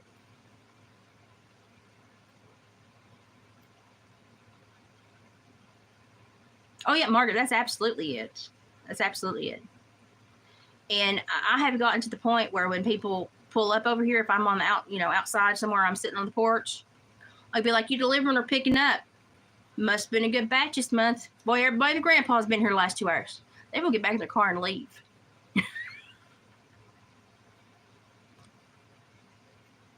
That's on them. I'm just making an observation from my front porch. They do know that I know what's going on, and they don't like to be here. So I know they're out of sorts or something's going on if they try to pull one over here. But she's not been back over a few days, but he's still camping in the backyard. And the sad thing is he's on supervision with, I think, 2 counties. One of them might be misdemeanor. One of them. If he had an officer worth their salt, he's not allowed to live like this when you're on any level of supervision. You're not allowed to be a transient. It kind of erases the whole worth of being supervised. So, again, you're just seeing the layers of crap that go through everybody. I don't care if those people are hired deemed to be worthy for the job, they're just not doing it. And so in my mind, they're just as sorry as people that break the law, because they're sitting there saying they're doing their job by the letter, by the contract, and their case notes are probably false. So that's a felony. So, sorry people are in every level of society, and sadly, they all link hands at some point to help each other, whether they're getting money or circling it, creating programs to circle it back. And it's the decent human beings that are really the outsiders in life. It's the decent people that pay their bills, that worry about their communities, worry about other people. Those are the people they feed upon, because they can hold us accountable because we care. But if anyone out there is watching this that likes to push my buttons literally, quite literally, I'm getting about this dumb Karen. Don't know how much longer I play the game.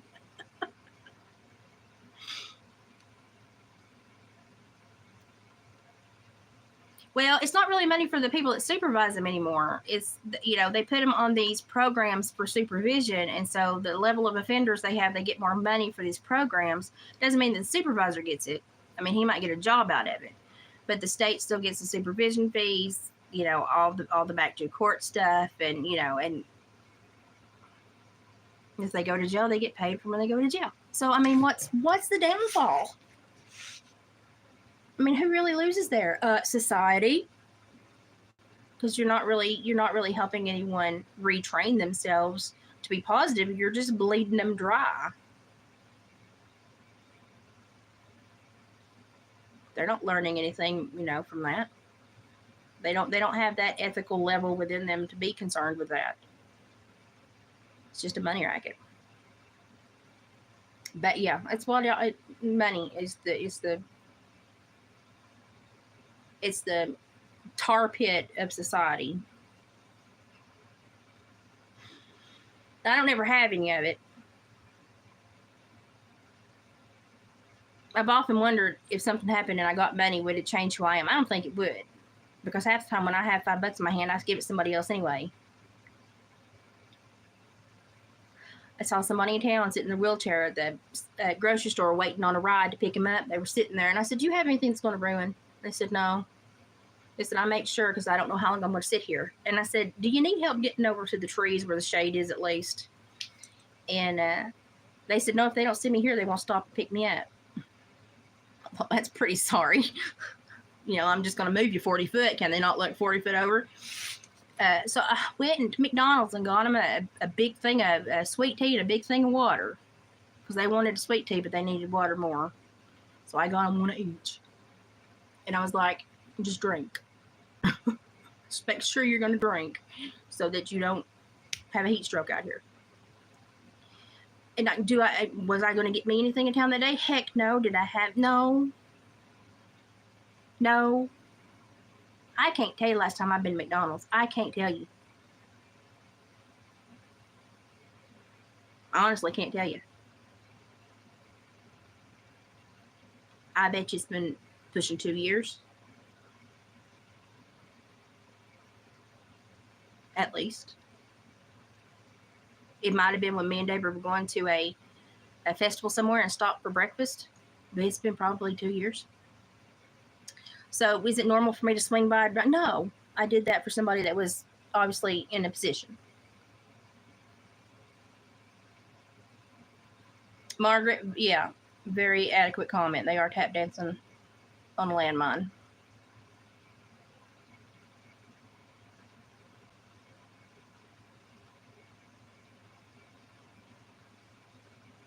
Margaret.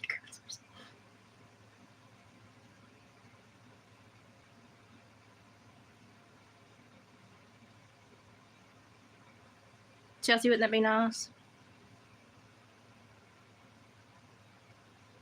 I know I never really enjoyed McDonald's, but even just like when I'm out and I'm thirsty, I'm like, no, I'll be home in 10 minutes. I'm fine. Suck it up. Because I'm not even what it used to be, like $1 for a sweet tea. I don't even know what it was that day. I've slept since then. I've been sick. But I won't even spend $1 on sweet tea for myself. That was a few years ago when they were $1. Are they still $1? My son used to like sweet teas from McDonald's. That's the only thing we ever got at McDonald's was sweet teas. That was it. But I went and got a sweet tin of water because I thought they're going to dehydrate and get a heat stroke, or, oh, they got health issues. They don't need to be out here sitting like this, and Lord have mercy. But there was no way I could physically get them in my Jeep and take them anywhere. The person coming after them had one of those vans where they could roll up in it, so it's not like I could tote them anywhere.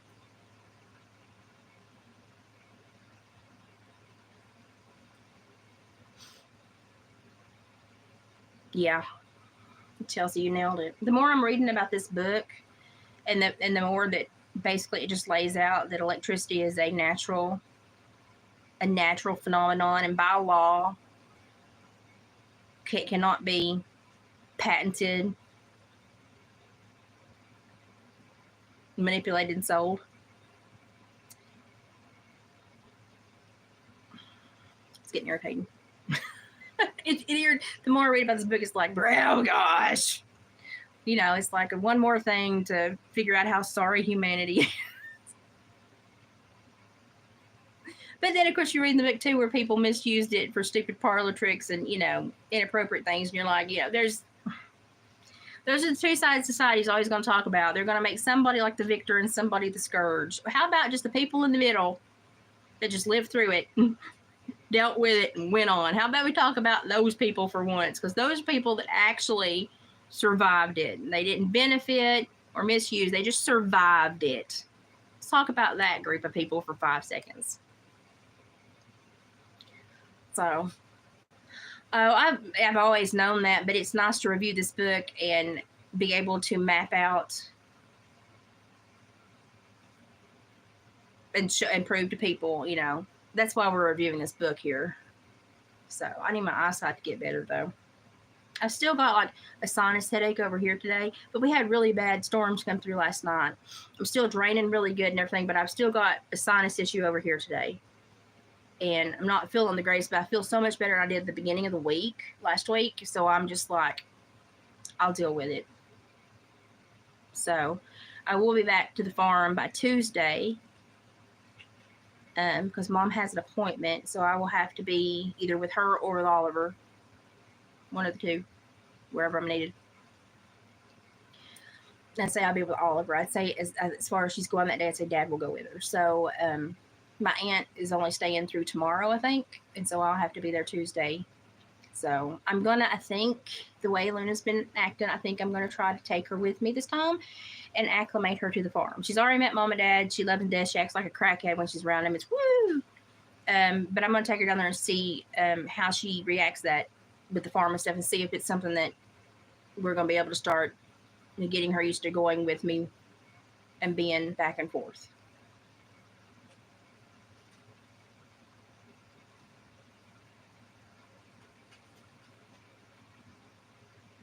I cannot. How do you say your name? Or is that one you can even spell out in a way that I can pronounce it?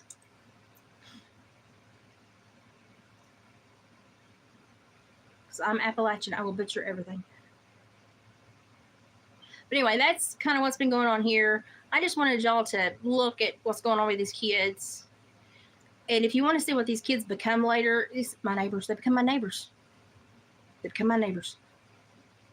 They're so entrenched mentally in the system. They don't value themselves. They always look to somebody else to provide, or provide a means, whether they get it right or not. And so it's never their problem. It's always somebody else's. And they're so okay with living on the bare minimum because they think it's provided, even though if they're doing something illegal to get it, they think it's provided rather than them actually working for it. And if they would just kind of break that chasm in their brain and roll it over to understand that work is not really about the money you get, it's about what you feel inside when you do something for yourself and for the benefit of people and a cause that you believe in. A lot of us aren't lucky enough to work in jobs like that, but that's kind of what you strive for. If they would just do enough work on themselves to where they understood that motivational feeling. But like I said, they're so old now, they're in it. They're stuck. It's a quagmire. You know, and it's sad, but I have to be realistic and logical and say they're just there. And I can't put any more of my energy there because it's not working. It's not working. Henry. I can say Henry. Say Henry. Well, thank you, Henry. I appreciate you popping in. You have to rewatch. It's okay. Oh, we got another mama. I like people that put mama in their name. Phonetically. Picked on phonics. Worked for me. You know what I call Luna now? I call her Shake and Bake. Lovingly. The seizures scared the crap out of me, but I call her my little faint and go to Shake and Bake. I thought about renaming her Twitch, honestly, but we've done really good here lately, and she's putting on weight finally, and saw the video. She's just healthy and happy, and I think we're at a place to where we can start exposing her to the rest of the life, you know. And she's doing really good. She's a little stinker. She has a neck pillow coming for her hammock bed that cradles her to keep her from going into sleep apnea seizures. The things I have to say. The neck pillow, we've got her another one that was really cheap, and it works really good, and she likes it. So we were like, okay, well. So, and because sometimes when she sleeps and she has seizures, it will cause her to froth at the mouth. We got her a pillowcase and a little blanket sheet for her bed so that we can just take the sheets off and wash them. And we don't have to wash all the pillows and everything all the time. Well, they're not top of the line, but they are Boston Terrier themed, so give me credit. But, you know, of course, she pulls my heartstrings. And so there was also a little treat dispenser, which she does need a snack every now and again, but she can't eat a lot at one time of a snack because they're too rich. So there's a little snack machine. It's a little duck that has little feet, and she could smack one of the feet and just spit just one little treat out. Now, she may sit there and try to play it like a slot machine. I don't know. We may have to take it away from her, but I ordered that for her so that when she is hungry and wants a snack in between her meals, she can go and pop one out and eat it and not eat too much. But now if she sits there and plays it like a slot machine, like a 50-year-old woman's chain smoking with a slot machine, I'll take it away from her. But I'm hoping it will be a little mind exercise and snack machine for her when she needs a snack. I'm seriously afraid she's gonna play it like a slot machine. I can just see her like one of those women from Absolutely Fabulous sitting on a stool smacking that. Oh. There used to be a lady that played it at the gas station down the road, and you just the feeling that you felt when you see somebody that engrossed in something that bad for them is just like.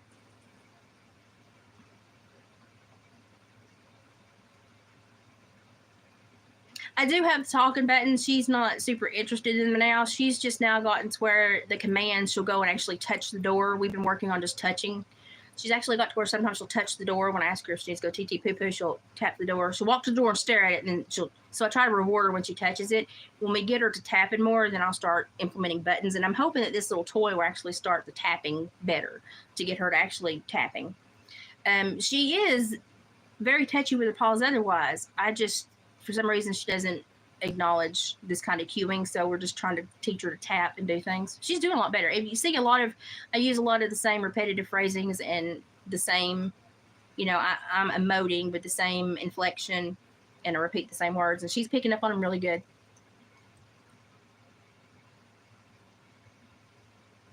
I still have the talking buttons from Oscar, but she's not a big tapper yet. We're getting there. So I'm hoping this little toy will help her out too. It was super cheap. It probably won't last long, but if it helps a little bit, it'd be good.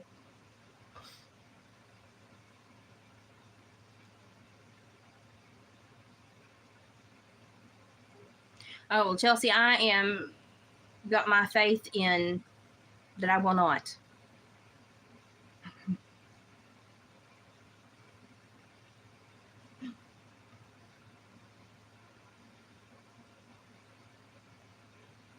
No, there's not a cat in my house like a dog. She's very much like a cat, though. She cleans herself like a cat. Blows my mind. She will clean herself like a cat. And I'm like, Luna, you're not a cat.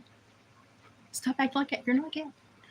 It's the strangest little dog. I always get the weirdest little dogs, but it's also because I take the cases that other people normally primarily don't take. Because in my mind, I'm like, nobody else is going to take them, and down the line, they're going to get dumped, or somebody's going to take them and put them down, or they're going to get put in a kill shelter. And then I tell myself, I'm basically killing the dog if I don't take it. And I will guilt myself into so much with animals. I will. And so, but for some reason, I was open to watching her for a few days, but literally like the first day we had her, it felt like she'd been here forever, and David fell absolutely in love with her. And the more time he spent with her, he spent a lot of time with her at first, and he's just already bonded. Matter of fact, the night she had the seizures, I thought he was going to cry. Like, I will buckle down during an emergency. I will take my emotions out and just get through it. That's how I am. I will break down afterwards, quietly, calmly in the corner. But during it, I just put my Clint Eastwood face on. I get through it. And he had gotten down to help hold her and wipe her mouth. But that was the second seizure she had. And at that point, he really thought something is so wrong, we're going to have to put her down. And big man was about to cry. And I felt so bad for him because he rarely gets that attached to animals. I mean, he likes them and stuff, but he doesn't bond with them to the level that I normally do and stuff. And but he has bonded with her. Bonded. Like when he comes home, normally he would go work a few hours in the shop, and he'll still do stuff, but he will hurry back in now so he can sit down so Luna can have time. And as soon as he gets home and he sits down, she's in his lap and she just cuddles up to him. She's so happy, and then she's out. That's her safe place, and she's snoring. She's out. And she just loves him. Oh my gosh, she just loves him. She pines for him when he goes to work.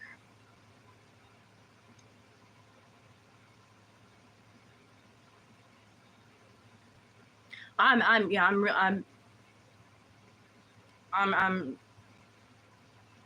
ready to be like, no, absolutely no more of this. Honestly, if I were to walk outside and hear a trumpet blow, I would grin and be like, oh, it's going down, because that's how sick I am of this world. It's like when Iran and everybody, all the countries was, playing the game with the red buttons. I was like, why don't you pick some of us lower income families to play chicken with? Because we'll tell you about playing chicken. We'll just look at you straight and say, push the button. And mean it. And I thought, they don't know who they're messing with. Take somebody, from poverty and ask them that. Don't play chicken with us. So, yeah. I really honestly do need to write a book. If I could get my eyesight a little bit better, I have a little keyboard that's supposed to attach to my iPad. I don't think it responds to it anymore, but I would totally think about trying to find a used one or secondhand one to type a little bit, because I don't have a laptop anymore. And if I really wanted to, I could start like one of those online journal blog things and go up to the newspaper office once a week and ask Cindy if I could borrow a computer and sit down and hack it in, and then have it on a place where I can access it later. I mean, there are ways I could do it. I could go to the library and do that. If I don't like the library gets too quiet for me sometimes. I work better in a loud place. Because I have to go internal and I shut everything else. I just work better that way. But I've been thinking about it. The only thing is when I sit down to type, where I've had so many professional career jobs, I lose my tone and I turn it into the court document, so it loses the flair. So I really have to type without thinking anyone else is ever going to read it.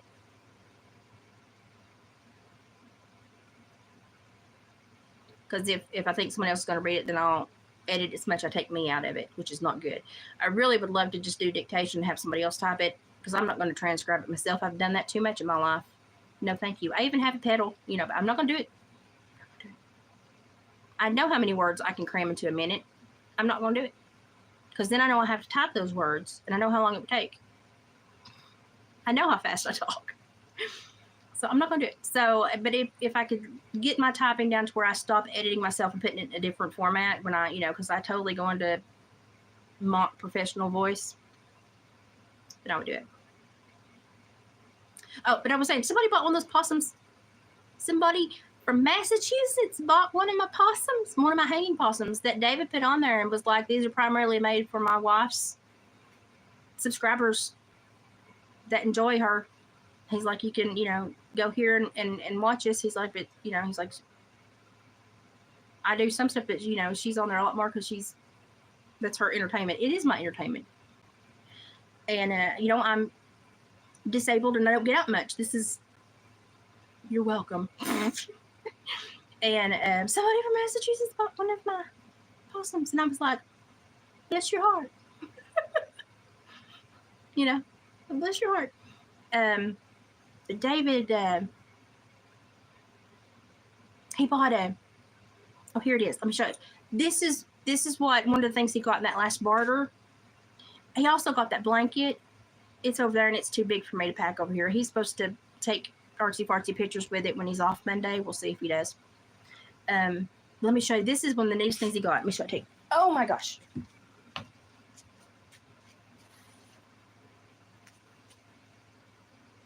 Well, hang on, it's Velcroed.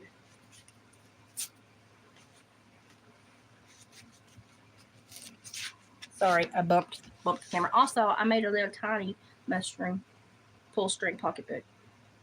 Pull. Okay. Isn't that cute? Anyway, this is Philroy. He's a trapper tanner hat from Alaska. Is it Alaskan? It's Anchorage furs. I don't even think they're in business anymore. I don't know. Anyway, he got him in the barter and finally got it to work because he needs to have about 3 stitches put in his paw. It's still mostly attached, but I've got sinew and I can put it in there and blind stitch it. But it's a half taxidermy, half tan coyote trapper's hat. It's got tail too. This is Philroy. Now here's the thing. I don't know if David got this for resale or just to look really mean when he's trapping in the winter. But I like it. I think he's cute. His tail's longer than my hair. It's not nice. Rude. But he is half taxidermy. See, he's hard. He's half taxidermy. They even put the eyes in there. They did pretty good with the eyes. Still got his eyelashes. And it does fit David's head. It's got a Velcro closure here.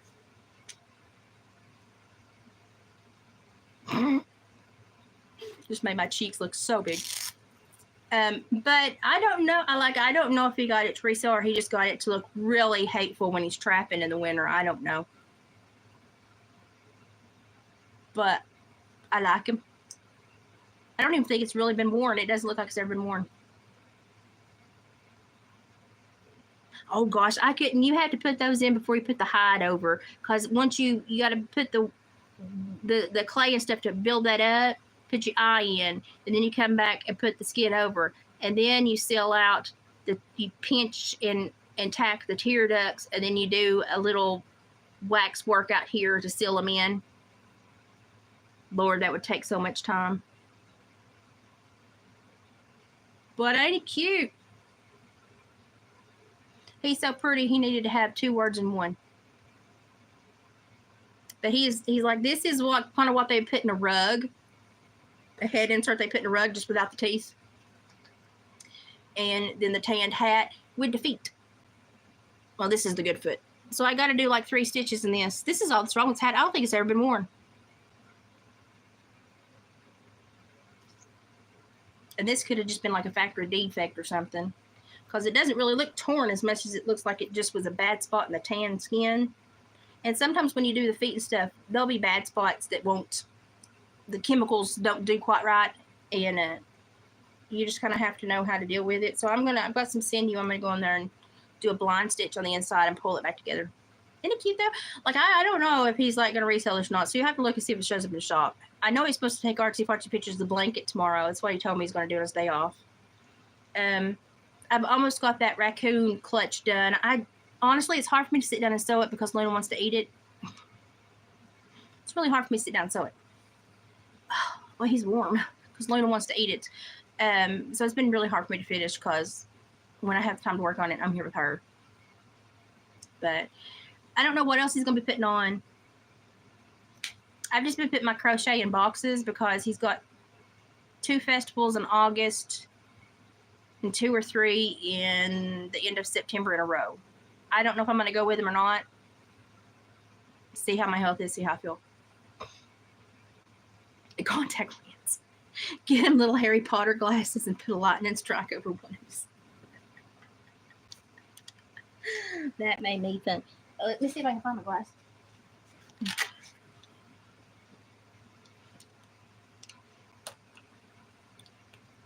You ever heard that song, Little Alien Girl? Or Mr. Earthman about the alien girl? They don't help me, maybe they'll help him. Y'all ever heard that song? Cause you got 4 arms, the better to hold you. 3 eyes, the better to see you. No, that's not how it goes. 4 eyes, all the better to see. What is it? Mr. Earthman, will you marry me? That's what this reminded me of. My brain. Maybe Phil Roy has an education. You never know. You don't know his backstory.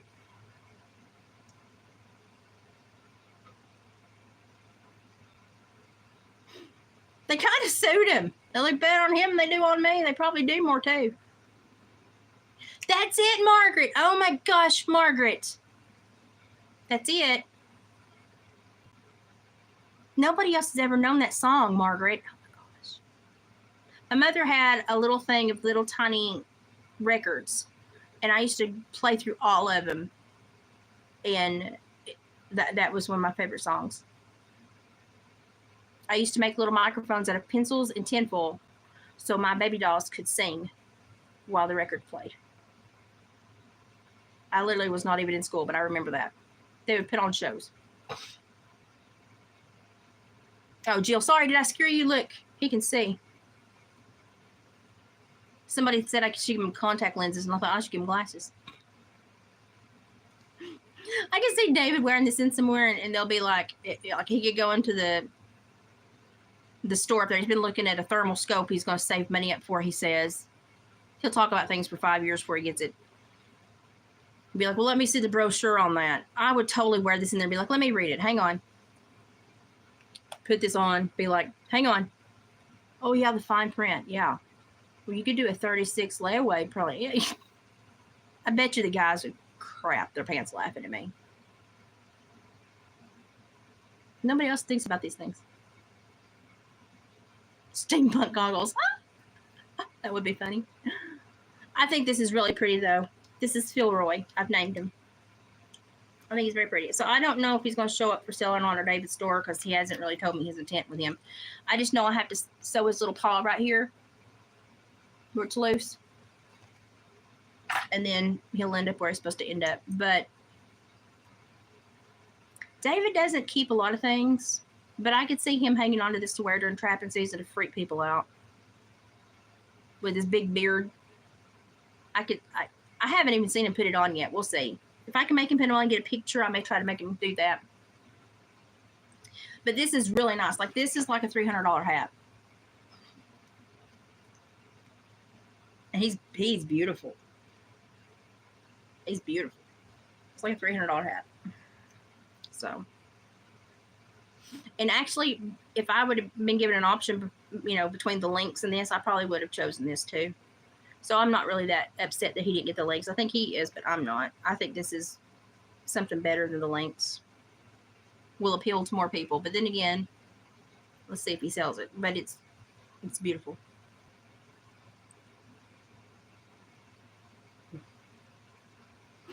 People could pop like, this is my friend.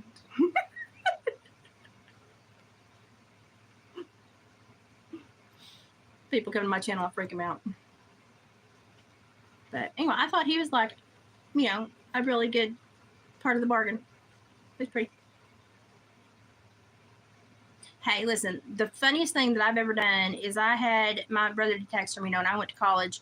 And so when I was going back to school on a Sunday evening, he said, will you take this bobcat and this? And he had a turkey and full strut and a big full body bobcat. He said, will you cram these in your car and drop them off down there on your way back to, I lived down there when I went to school. I was like, sure. Save me the drive, sure. I was going down the interstate with like a tom turkey in my passenger seat, took up the whole front of my passenger seat, and a big bobcat in the back seat. People were passing me on the interstate just to look and see what was in my vehicle. But I was just like,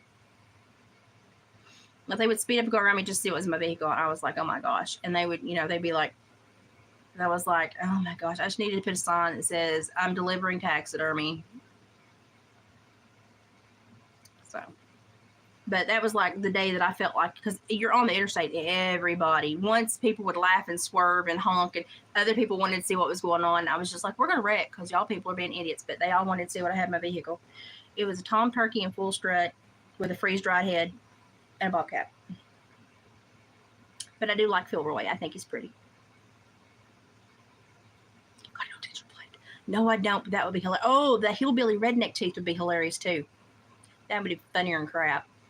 I could pop mine out and put it in there, but it's not attractive. Because of that bull that headbutted me.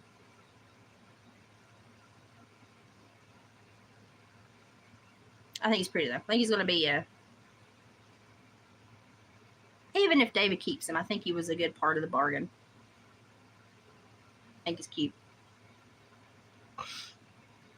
I think he got a big deer pelt in the deal too, but I don't know. But somebody did a really good job on him. And it's Anchorage Furs. Yeah, Anchorage Furs. And I don't even know if they're still in business. But this really doesn't even look like it's been worn. So, but I have to keep it away from the dog because she wants to play with everything. So, I don't know what all David did in the bargain, so I don't know. But I mean, he's pretty good. We have smaller stuff, so we end up putting more in the boot because we have smaller animals here. And of course, and then state to state, like there's certain things in the state fur that you can't trade or sell, like black bear. So we don't really get to put big fur in the boot. So we have to do mostly with coyotes and bobcats. And we have some really huge beaver pelts, so that normally sweetens the deal. Our beaver pelts are actually bigger than people's in Alaska's. There's a guy that makes mints in Alaska that buys our beaver pelts over the people in Alaska. He says our beaver pelts are nicer than the people's in Alaska's. They grew up in Tennessee. I don't know them, but he loves them. Yeah, I've got it on top of my lamp over there. That's where I told David to put it, and she honestly hasn't really paid much attention to it. She's paid more attention to the beaver hoop that David set behind the chair the other day, so... But I think it's pretty, though. I think it's a good deal. Pretty good deal. So I don't know what I was going to show up on his store. But tomorrow, he has a day off tomorrow. He's supposed to take some pictures and do some stuff. So we'll see what shows up. I need to make another giant dream catcher. I've got one started. I've got a little one started here for Sabrina. I'm doing a double weave. This got a multicolor yarn in it. And then I'm going to do a weave on top.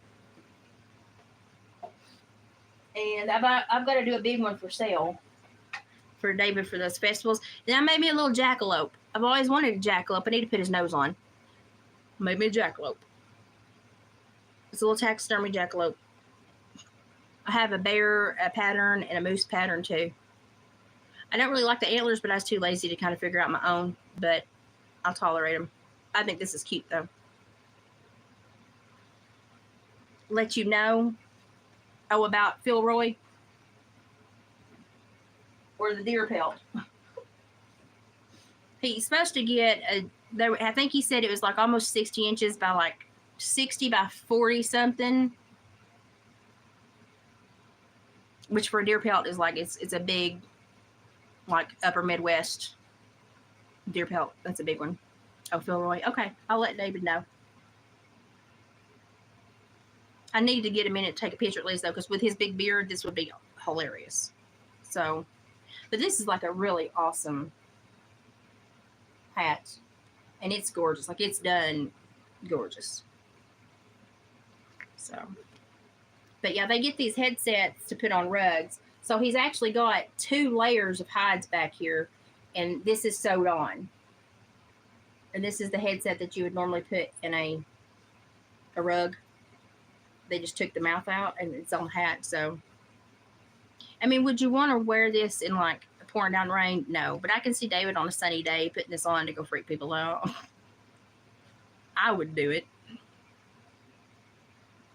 Totally. I would totally do it. Yeah, I'm going to have to at least get a picture of him in it. What a little ventriloquist dummy, you feel really now.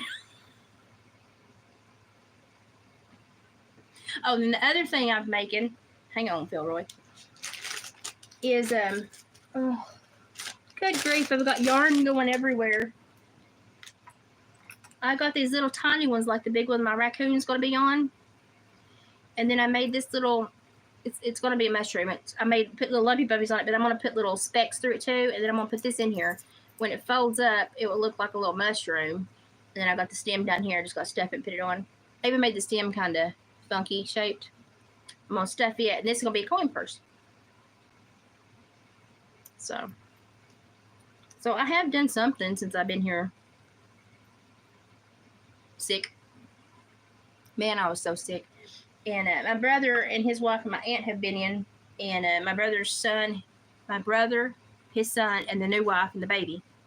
The wife and the new baby, I'll get that in a minute, have been in having a great-grandparent visit weekend. And my aunt was in to see the baby too. And so they've all been out at the farm. So I guess it kind of worked out because I was here and I was also puny. So it worked out. Oh, yeah, I guess it would keep, it's very warm. It's quilted on the inside. It's very warm. I honestly don't ever think it's been worn. It is so nice. But I thought this was beautiful. I thought it was beautiful. I just got to stitch his little paw, which won't be bad. It's still half on there. I just got to get through there, and it looks like it was just a weak spot. Looks like he's flipping y'all. Looks like it's just a weak spot. But I really like this. I thought this was really beautiful. So, every once in a while, you get something that surprises me. But those guys, they go through a lot more fur than David goes through. And so, they have more to kind of play with and barter with. So, I mean, they probably do 10 to 20 of these a year. And so it's not anything to barter one off to us and get something, that they don't have that much of. But they did a really good job on him. He's beautiful. So this Anchorage Furs place, this is, I mean, they had to get prime pelts because he is gorgeous. He's gorgeous. I probably would. I wish my hair was longer than it. It would look better. My hair just it grows at its own pace. But yeah, he's gorgeous. He's beautimous. My hair is getting so gray up here. I'm about to get highlights in it to hide the gray so it looks more blonde. Like I ever do my hair. I haven't had my hair done in years. But I'm getting so gray up top, I'm about to do something to disguise it. Because it just, everything washes right out of it. But if I put some more streaks in it, maybe it won't be so noticeable. I don't know. I can't do a lot of blonde because if I have a lot of blonde, I look sick. I look sick all the time. I'm sick all the time.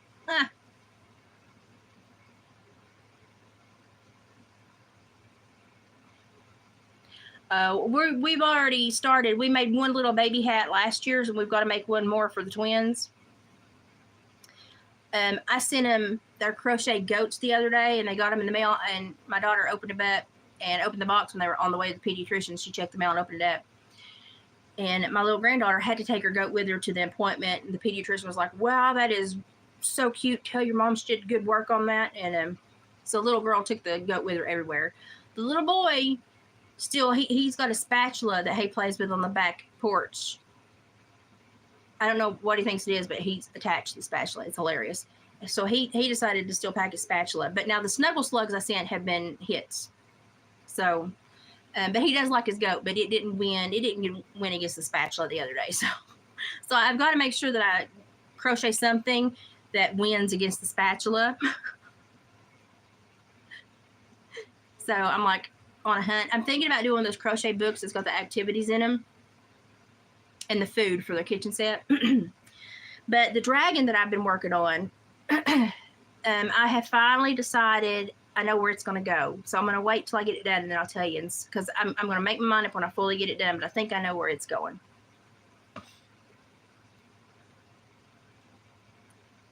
Oh, yeah. You could get those, what do they call them? Extensions, and put it under there. and do like the different colors and stuff. I'd have fun with him. I'm weird though. I'm strange. But he is done beautifully. Like he is done beautifully. And these are like I would never have purchased one flat out because I couldn't afford one.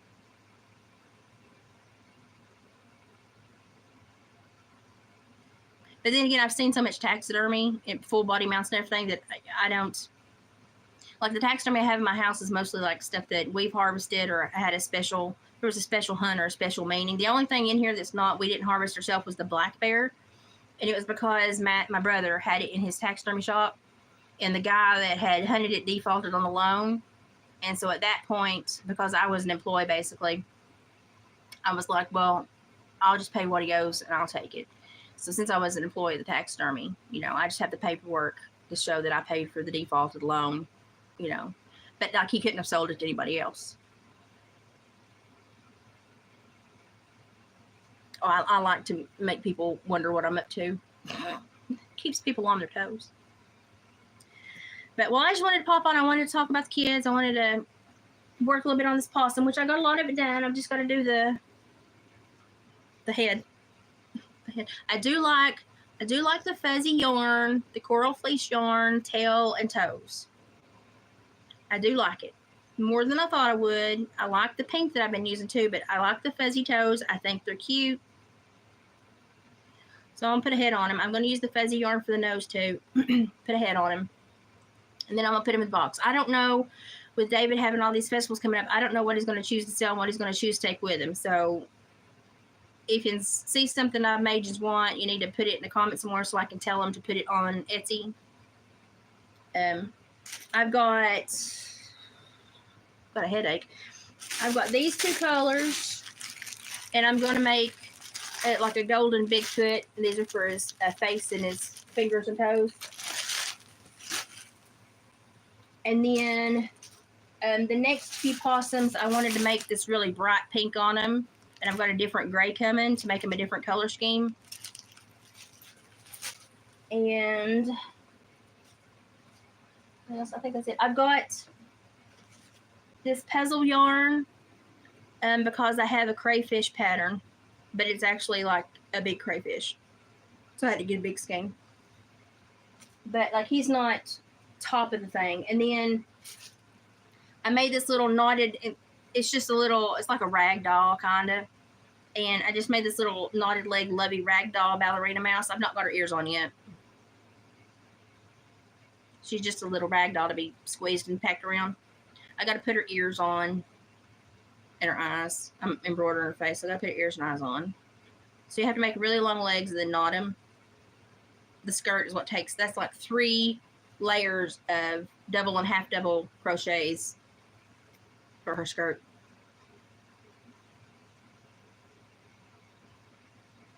Yeah, I listen, I read about him.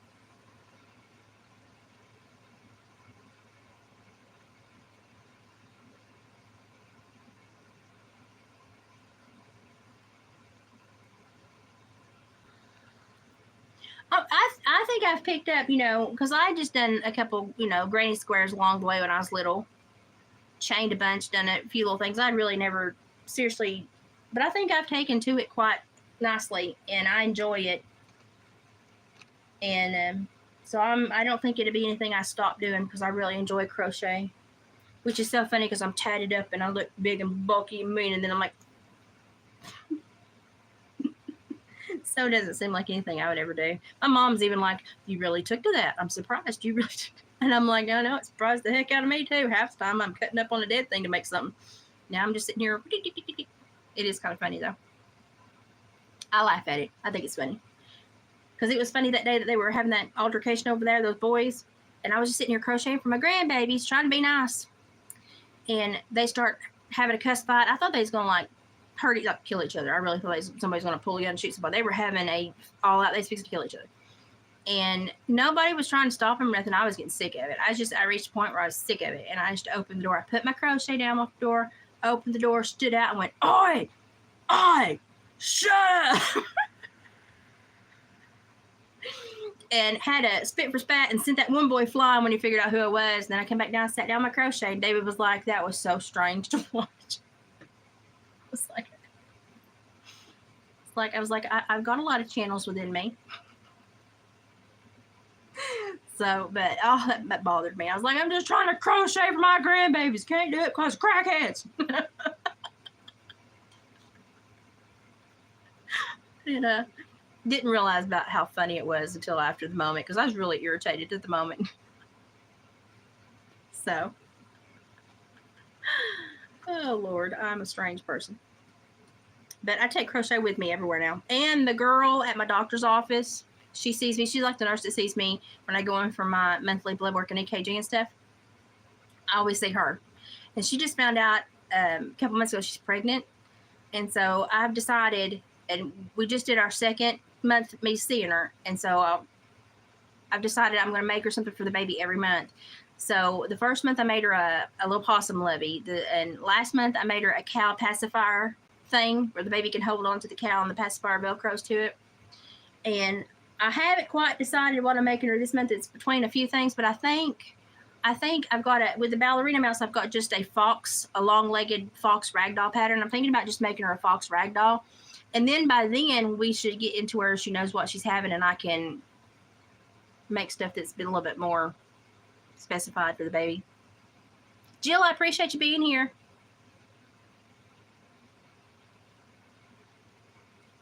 So, but everybody, go and see the store for Dave, Hillbilly Heart Decor. I know that it's been kind of stagnant, except for I think he put the cow's deer on there. He's been working a lot and been building that shooting house, that hunting house. I don't know what you call it. It's a hunting house, a shooting house. We've gotten old and cushy. We don't like to sit up in trees anymore. I can't get up there anymore. And I think he thinks that I'll be able to hunt more if he puts these everywhere. We'll see. I don't know. But we're getting old and cushy in our own, and we just want to be able to sit somewhere. You can make your own soap. We used to go to festivals and stuff where they had lye making days. And basically all you do is render the lard down 50,000 times. And stir. And we had a lady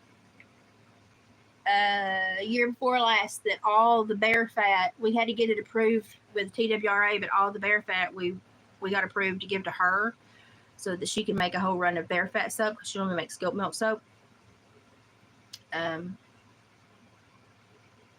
made my own laundry detergent, and I've helped in like lye making days and stuff, but I haven't never gone through the whole, because it's like a long process. I haven't never gone through the whole process, and you get to the point where they're dumping ash and stuff, and a lot of people at that point would be like, I'm out, I don't understand this anymore, but it's interesting.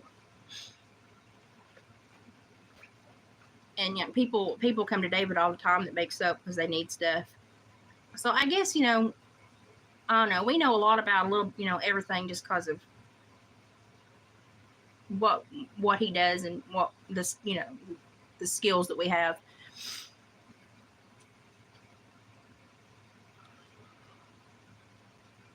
But now I do like to use the natural soaps. They do a lot better with me. Like right now, I'm not using anything but castor oil shampoo bar on my hair. Just an old generic castor oil shampoo bar.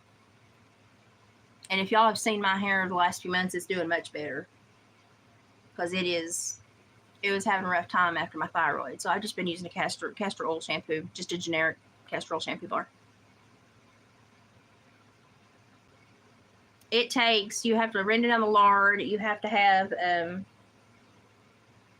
what else they put in there? A bunch of ash. When it gets time to put the lye and stuff in there, to combine everything, make the lye, there's a really strong smell that comes off of it.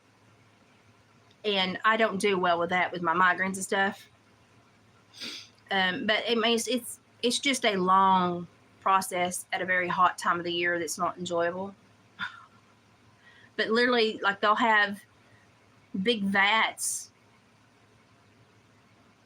that are sometimes like, they look like big troughs, and they will stir them with what looks like boat oars, and they will make, batches of it so large that, it's like a multi-day process. And like, you can come out and visit and help stir for like a day. And a lot of places will have like, they'll have like picnics or barbecues or festivals around it, so they have volunteers and they make a big deal out of it. Even families that do it have like family barbecues around it.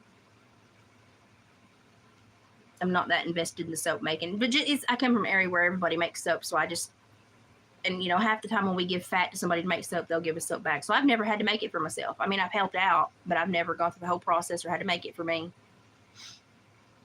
It's the castor oil stuff going. And where it is growing back, it's growing back a lot healthier. But boy, my gray. I'm going gray. I'm going to blame the sickness. And it's starting to curl again. When I put mousse on it, it really curls. But it's starting to curl again, so it's got to be getting healthier. Castor oil. That's all I've been using, castor oil shampoo. Just a bar. There's a place up in town that sells it.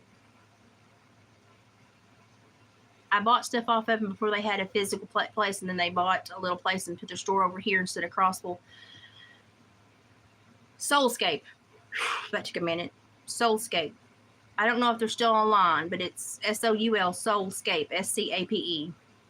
And they have candles, room spray, linen spray, wax melts, soaps. I don't know if they have like the laundry scent beads, or I don't know. They've got a little bit of everything. So I just use castor oil soap. And that's all I've been using. And I have a castor oil bar for my skin too. But I really prefer the, what is it? Jasmine, the jasmine soaps. I just like the jasmine soaps. I like the smell.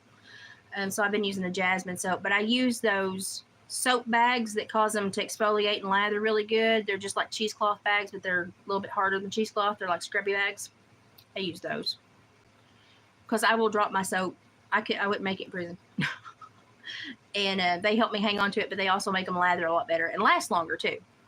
So I use those. But my hair is much healthier. I'm getting to where I can get braids like down to here now. When I braid it, it just makes me look really weird because I'm old. They did. I Googled once and it was Soulscape, and I put Soulscape candles, but they were in Crossville, Tennessee, and I don't know if they still have that website where it looks like because they're from Crossville. So I don't know where they actually ship from, but I Googled them one time and found them because I used to have everything shipped from them. I found them at one of our festivals, and then I just kept ordering stuff from them. And now they put an actual shop in town. I don't know if they moved or just expanded. I don't know, but so it's easier for me to get it now. But they did have an online shop. They have a lot of smells that are really natural and nice.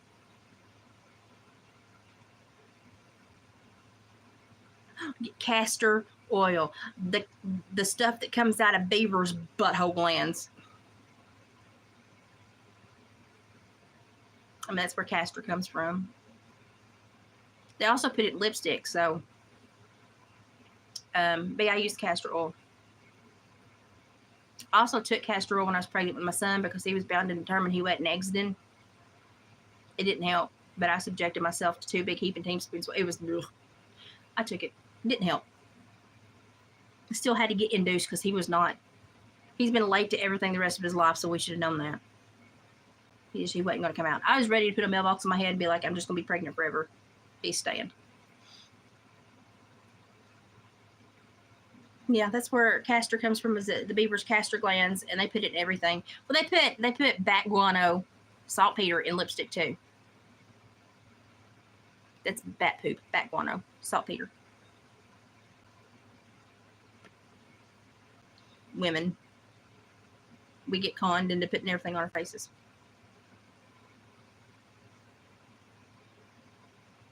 It's castor oil. It's castor. They have a castor gland. And they use it for lots of crap. But it's castor. They have castor beans too, but beavers have a castor gland, castor oil. And the castor from beavers is used in a lot of makeups. I used to tell all the teenage girls, and they didn't believe me, and I would bring all the wildlife magazines and be like, see? Because I never wore makeup, and they make fun of me, and I'm like, I'm not putting beaver crap on my face. I'd be like, you know, a lot of that comes from the anus of a beaver. Like when we skin them, we have to be careful not to trigger that, or we'll stink for days. But yeah, saltpeter's and lipstick, and it comes from bat guano, bat poop. They used to harvest it from the caves in the area. There are a lot of jobs in rural areas that nobody knows about. You get in the really backwoods, and you find a lot of really nasty jobs. Saltpeter's put in a lot of things. And it used to be, you know, they boil it down also to use it in forms of black powder as well. Which is odd, but that was a long process too. But it would purify. It would purify it. Oh yeah, Micro has not ever icked me out once, because I've been like, you need to come spend a week with me, Mike. When I was doing all those jobs, like, you come spend a week with me. When you're elbow deep in a gelding sheath pulling out nasty beans, I believe you've done a nasty job. I could probably make him blush. Probably. I know the one boy I had a crush on, the only time he ever showed up at the house was my brother got like a huge, like, hog so big we couldn't get him off the bed of the truck. They delivered it and needed to be caped out. And it was, we didn't have a tree big enough to hang it in. So he had to cape it out, and we needed to cape it out and pull the hide up and then saw its head off. But he could not get it pulled, and he needed something to pull back on it. We tried tying it to the bed of the truck. It wasn't working. So I said, well, he goes, you're going to have to hang on to this thing. So I got up in the bed of the truck, and I said, I don't have anywhere to hang on. I said, you're going to have to cut slits in the ribs so I can put my hands up in the cavity and hang on and pull against you when you're trying to get because they got a big gristle back here. So he's trying to get it bent up over the head so we could saw the head off. And I was covered in blood, had my whole front end up in this hog's chest cavity, grabbing onto ribs to pull back so that he could get him skinned, so he could get his head cut off and get that in the taxidermy shop and get the rest to the processor for the guy. Lo and behold, the only boy I have a crush on pulled up the driveway. Somebody's home. I'm live. They like your hat. You see, you hear her? Daddy's home. Everybody likes me. Daddy's home. Did y'all hear that? Oh, what? Talk to me. Margaret says hi. Ophelia says hi. No. She's like, I was supposed to meet you outside. Well, I'm going to have to let Loon out. She's going to be mad now. But Nadine's met Philroy and heard my horrible story. That scarred me for life, I'm telling you. I don't even think he noticed, but in my head, he noticed. What do you mean? That one boy I had a crush on that Matthew had me pull, he cut ribs, slits in the ribs so I could hold that hog on the bed of the truck. Well, and the only boy I ever had a crush on drove up at that exact moment. I was covered in everything. Stuck halfway inside a hog. Oh, God, I've got the coyote in my hand. Come here. She treed me. Come here. Oh, Lord. She does this crackhead thing the first 10 minutes anybody's home. She's a crackhead. Get over here. Well, the live was for the very first of it, was for the information I gave. Now we're just chit-chatting, chewing the fat. I've exposed everybody to Philroy. But she gets the Zoom, and she's literally a crackhead for the first 10 minutes she meets anybody, and then she'll be asleep in your lap. But Lord, the first 10 minutes you have to survive. She's very happy. I'm so happy that she's happy. Because the longer we've had her, the more we get to see, we can tell when she was really young. When she was really young, she had a lot of abuse because it's like in her growth plates and stuff. It's in places that it's grown over as she's aged. And she's got a really bad spot back in her shoulder on her neck. And that had to happen probably when she was just a puppy. It's so sad. It's so sad. So, but she's very happy. She's well fed. She's gaining weight. She's actually getting kind of chunky. And she's doing good. We've not had a seizure. Well, we had like 4. Now we've not had any more.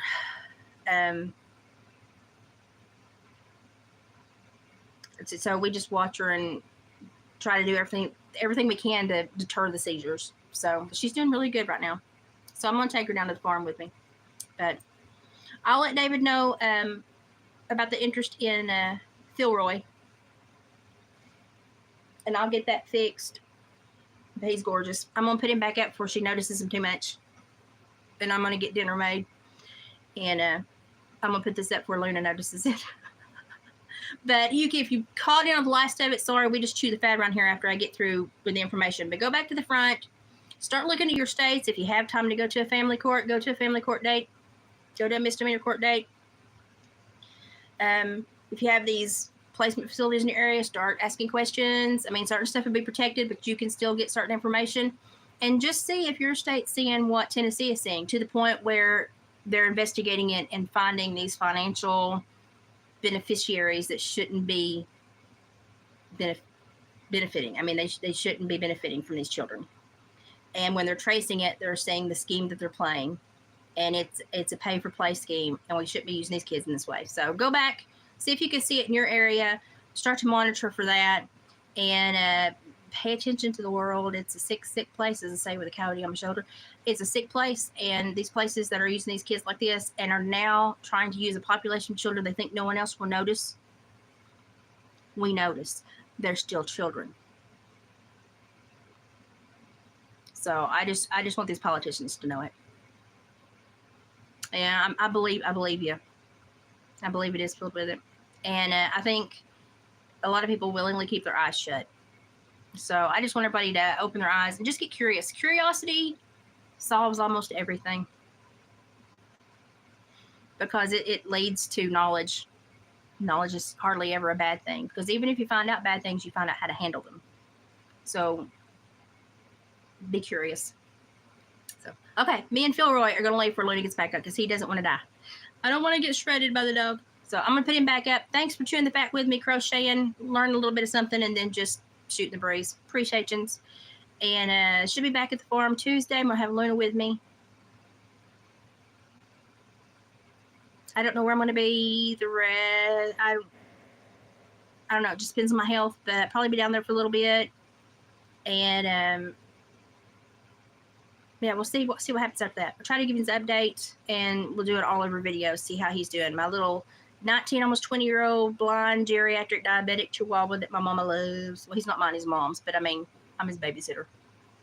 So we'll do an all over update. And I hope that he and Luna have met. I just hope that Luna will chill out and not irritate him too much. So pray it goes well, because it's going to be her first outing to the farm. So cross your fingers that we do well, because she just needs to be able to travel with me. And hope the seizures stay away. So appreciate you. Don't forget to go and check the Etsy store, Hillbilly Heart Decor. I'll try to come back and put a link in the comment section. And I don't know what he's got posted, but he's going to be posting other stuff. And I'll make sure that he knows the interest in this. So if he just needs to talk to you before he does anything, he can. But I'll try to get a picture for him too, because I know his big beard will look awesome. Appreciate you. Thanks, Chelsea, for popping in. You bring some much information. Like, you have a completely different perspective, and you bring a lot of information in. Thank you so much. I appreciate you. Chapter 6 is on its way, and the plant stuff is interesting, but I'm like, let's get to the meat. But I understand why they're doing this. It is good. I'm just waiting on my eyes to chill out. They're better, but as you can see, it's been a rough week with sickness. Appreciate you. Y'all take care of yourself. Philroy is going to go back on the lot. Bye, guys.